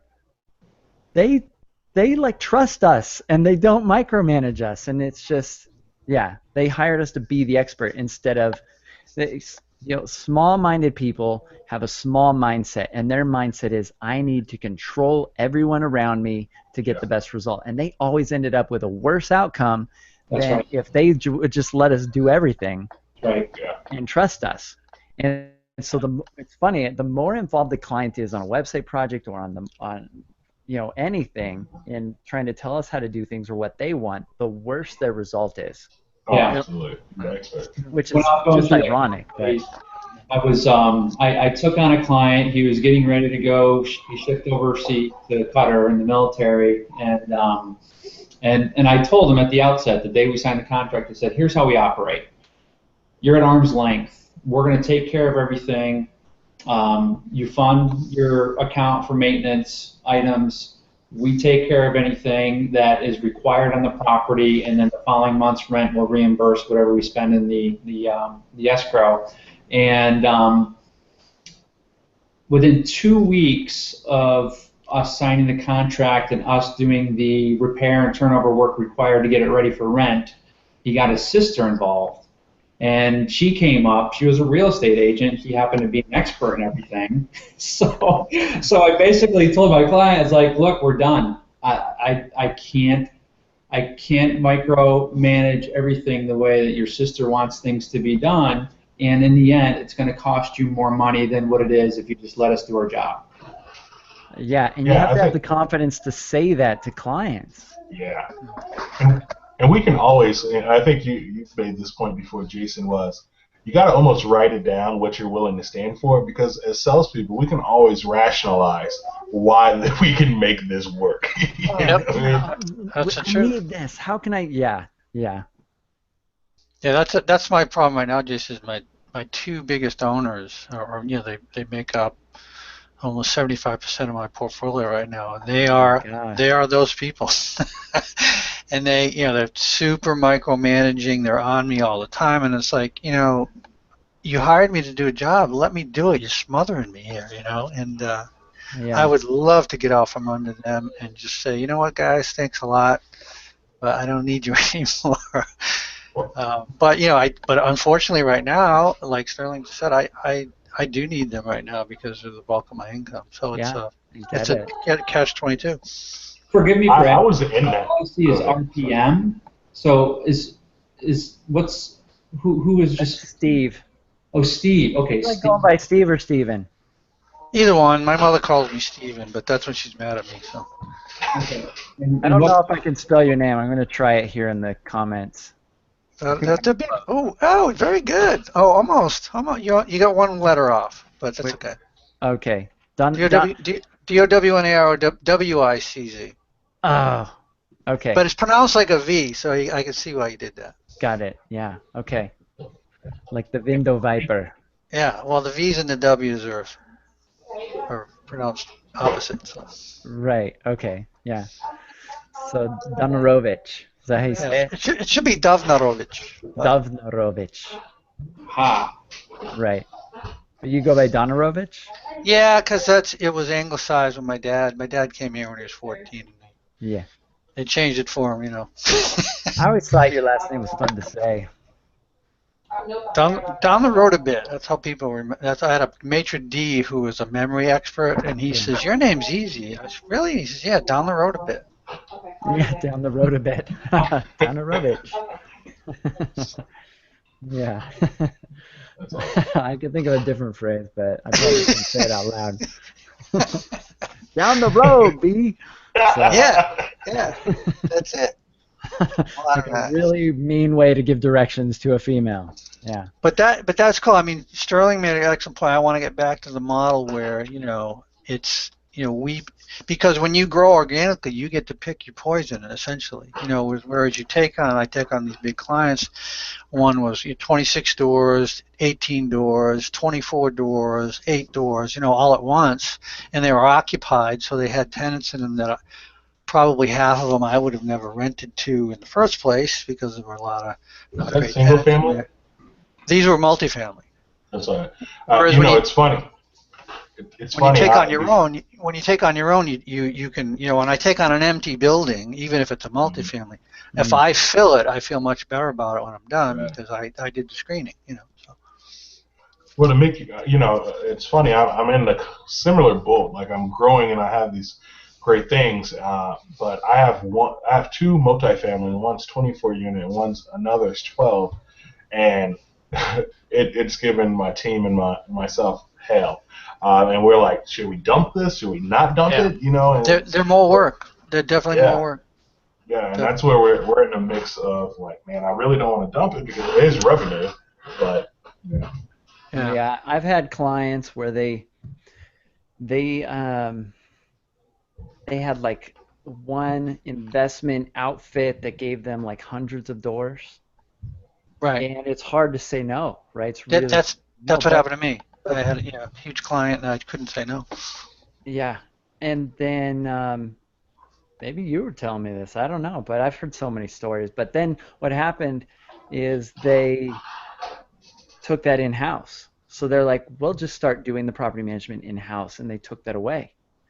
And so, and And that's a danger too, because a what lot of these happens, institutional guys want to save money, and all of a sudden they'll hire somebody and internally go, "Oh, we can do this for 3%." Of course, they do a terrible job, but yeah, their bottom line looks good because this is an investor group, so they have to yeah. show profit on the back end, and then so their mindset is really all about the numbers. And of course, we know that that's not really what the business is. So Yeah, so there's a couple things I'll say to that. So one, those guys, the big outfits that think they can just take a whole portfolio of properties and just put somebody in place and manage them, like these guys usually reach out for help to like my buddy Clint Collins, who runs Rent Like a Pro yeah, and I know doesn't do Clint. any, Sure. he does Yeah. consulting now.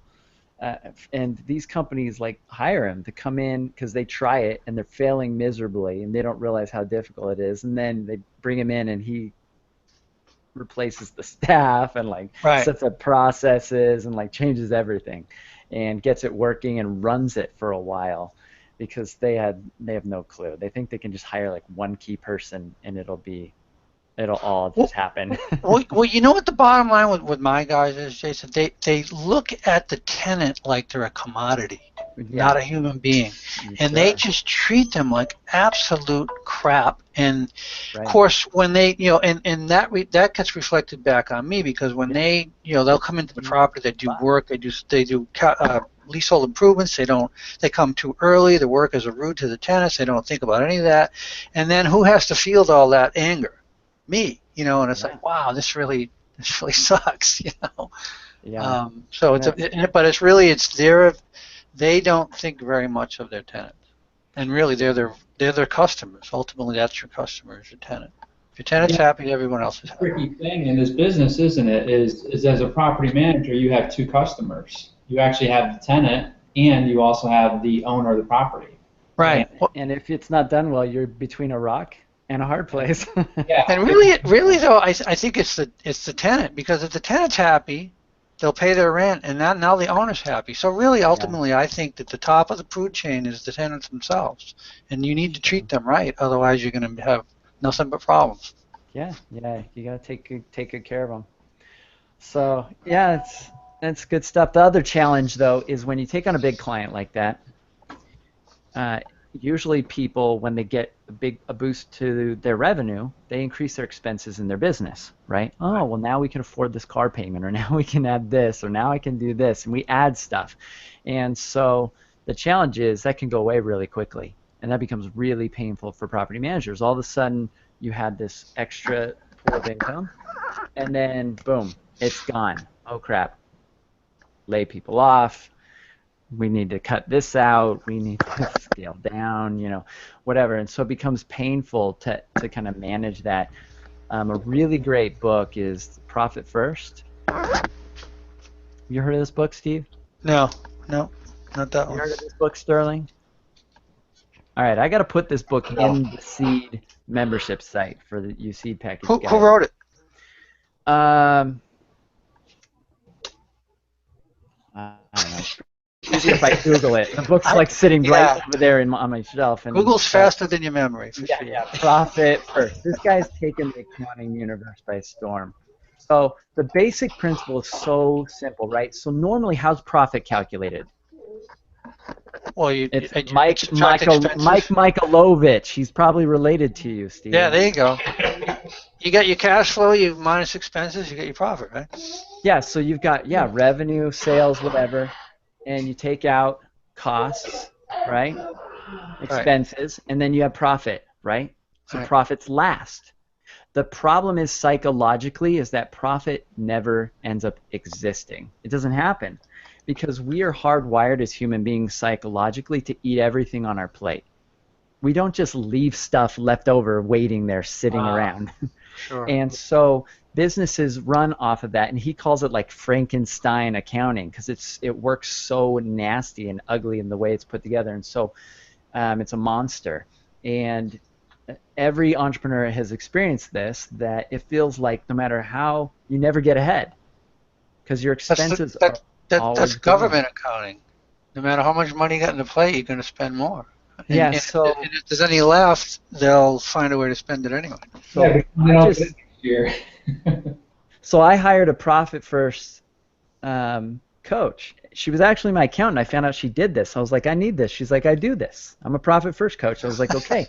So I recommend now to everyone starting out, get a profit first accountant. So this will be in one of my upcoming podcasts. But I'm actually going to, once we get through the process with my business, we're going to do that. But same issue, like with my business, it's with web design on custom projects, it's feast or famine.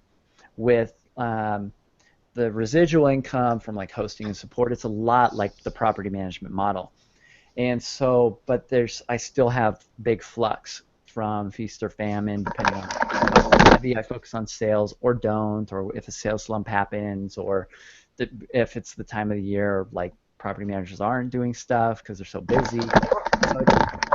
So, and that becomes really painful because it's hard to plan for things. It's hard to know how to balance your expenses. And so sometimes it's like, oh my gosh, expenses are outweighing, like my team costs and other things are outweighing that. So, so I heard about Profit First Accounting. I'm going through that process, and it makes so much sense. It's going to create so much more safety and freedom for me to make business decisions instead of like looking at my bank account going, can I afford this thing or this new service or this thing I want to do or this new coach I want to hire or whatever, right? So, so yeah, Profit First Accounting. So, check that out.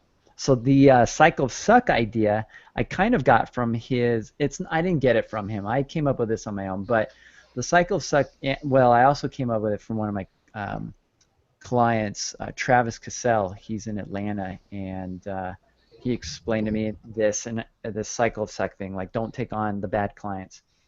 And I was like, I had just kind of been learning and figuring that out in my own business. So I'm like, I'm not taking on clients below like, originally it was like $1,000 projects, or I'm not doing it below $3,000 projects. And so, and I noticed that everything was getting better.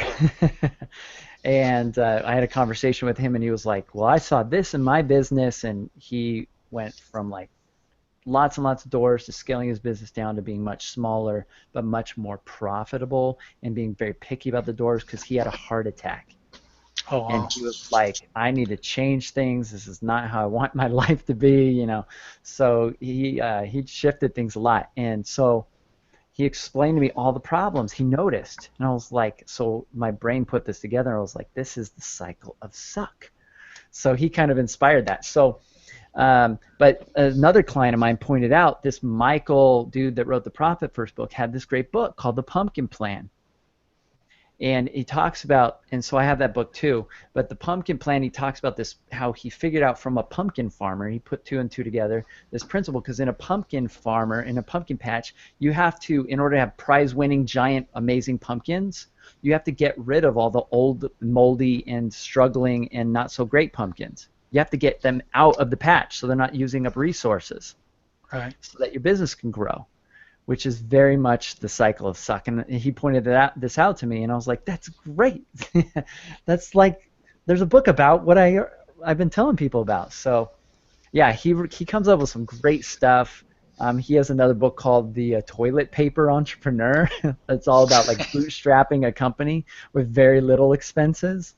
That was one of his first, great books. And then he came out, I think, with the Pumpkin Plan, and he mentioned the Profit First idea in it, and it went viral just from being mentioned in it, I think, his Pumpkin Plan book.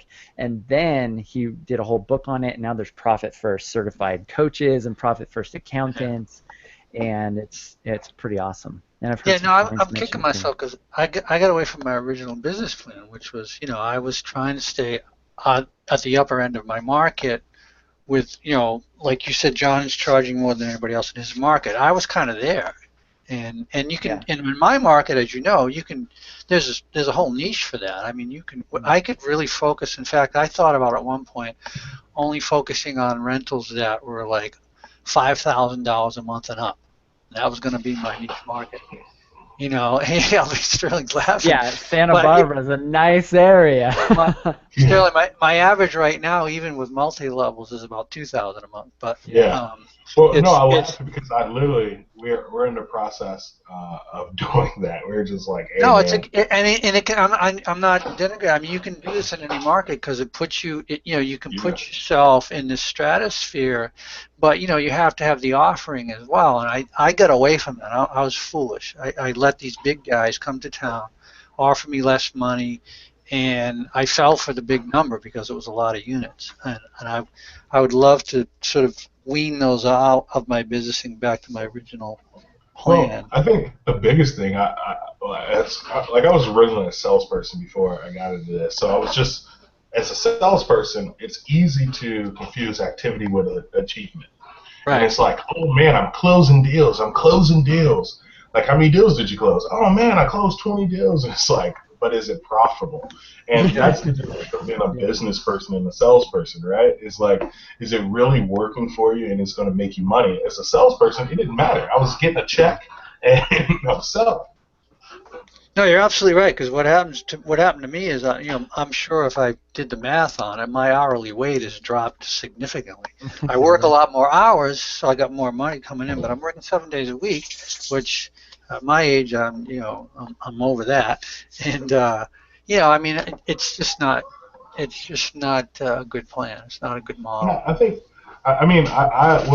you have to do that though, right? Is really calculate what do you make per year on each door, and then what you make per month on each door, and that's really what determines. And I always say, like, the marketing in your business is going to dictate what you do.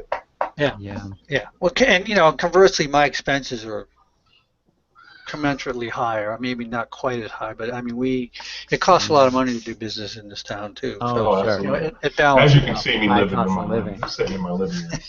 Well, Sterling, I'm excited to see what you do with like Cass's thing. I don't know Yeah. if you're gonna start trying any of that out, or what you do with Karen's thing.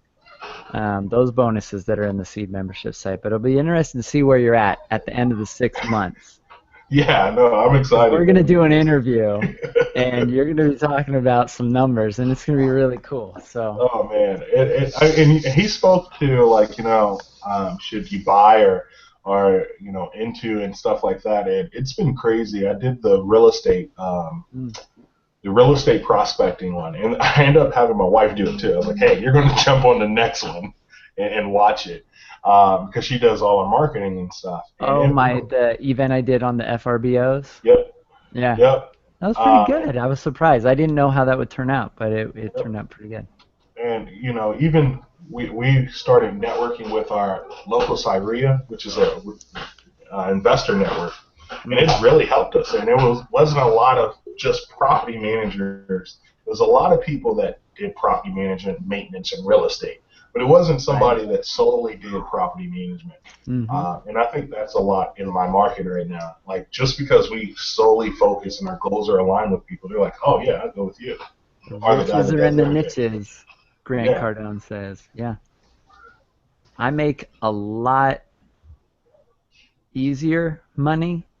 Like I have spent a lot less time hustling and grinding to get the same sort of result by creating the Door Grow brand because it's focused on a niche, Right. which I knew this. I knew it like, I knew that that's how marketing works, but until I applied it in my own business and ate my own Yeah. dog food and created that, like it's really been crazy how well it's taken off. So, yeah. And same thing, there's a lot of guys that are doing real estate and property management, or even other stuff too. And they might even have a maintenance business, and it just gets so diluted. Gary Keller's One Thing, that's a really good book. Yeah. But when I it was comes a to former breaking, Keller Williams agent, and I read all his books, and that's where I got it from. yeah, cool. Well, cool guys. I'm gonna wrap this up because this has I been just going since one. We've been doing this for 2 hours, and it was killer. I'm surprised at the turnout. We had a really good turnout, and I think I was really nervous nobody would show up, and because I tried doing just a live chat, like just chat, like messages event, and the only two people in it were Ray from Property Meld and myself. So I did it anyway, and I talked, and I was like, this is lame. So this has been really cool to have so many people turn out and hang out. We've had at least 10 plus whatever. So we'll do this. We'll do something like this each Friday. I think it'll be fun to see who comes out and who we It's get pretty together. cool. It's like Ray was saying earlier. It's kind of like a weekly check-in. It's like what do you have to celebrate in terms of success? So it's something to look forward to. Yeah, we did celebrations this time. Maybe we'll do that again. Or maybe we'll do a different topic. But I want to do something to make uh, the Door Grow Club actually social. I'm like blurry right now. My camera's not focused on me. See, there we go. But anyway, yeah, I want to make it actually social because I got the idea from Blab, which just closed its doors. But Blab was this cool platform where we got on and everybody was like hanging out, talking to each other, and I would get together with these other marketers, and we would do these marketing events on Friday nights, and I made friends, and I went to some conferences, and I met them there in real life, and like it was just really cool that like actually connect. And social media had never really done that for me, like actually make friends, like meet people. Yeah. It just wasn't social's not really social. So I wanted to do something that was actually social where you get to know people. But you got to get a webcam, Brian. Yeah, I'll have it ready next time. So The crazy grin in your photo is killing me. that was I a got a razz on you to motivate you. So yeah, every time you're talking, there's just this crazy grin, and I'm hearing the voice come out of it, and I'm like, is this guy like the Joker? Steve has no photo, so Steve, when he talks in my mind, I'm picturing like pictures I've seen of him on Facebook or something. I gotta get one too. Got to get your webcams. All right, cool. We'll Thanks, talk to all of you guys later. All right, thank you. Have a good night. Take care. All right, see you, everybody. Bye. Bye.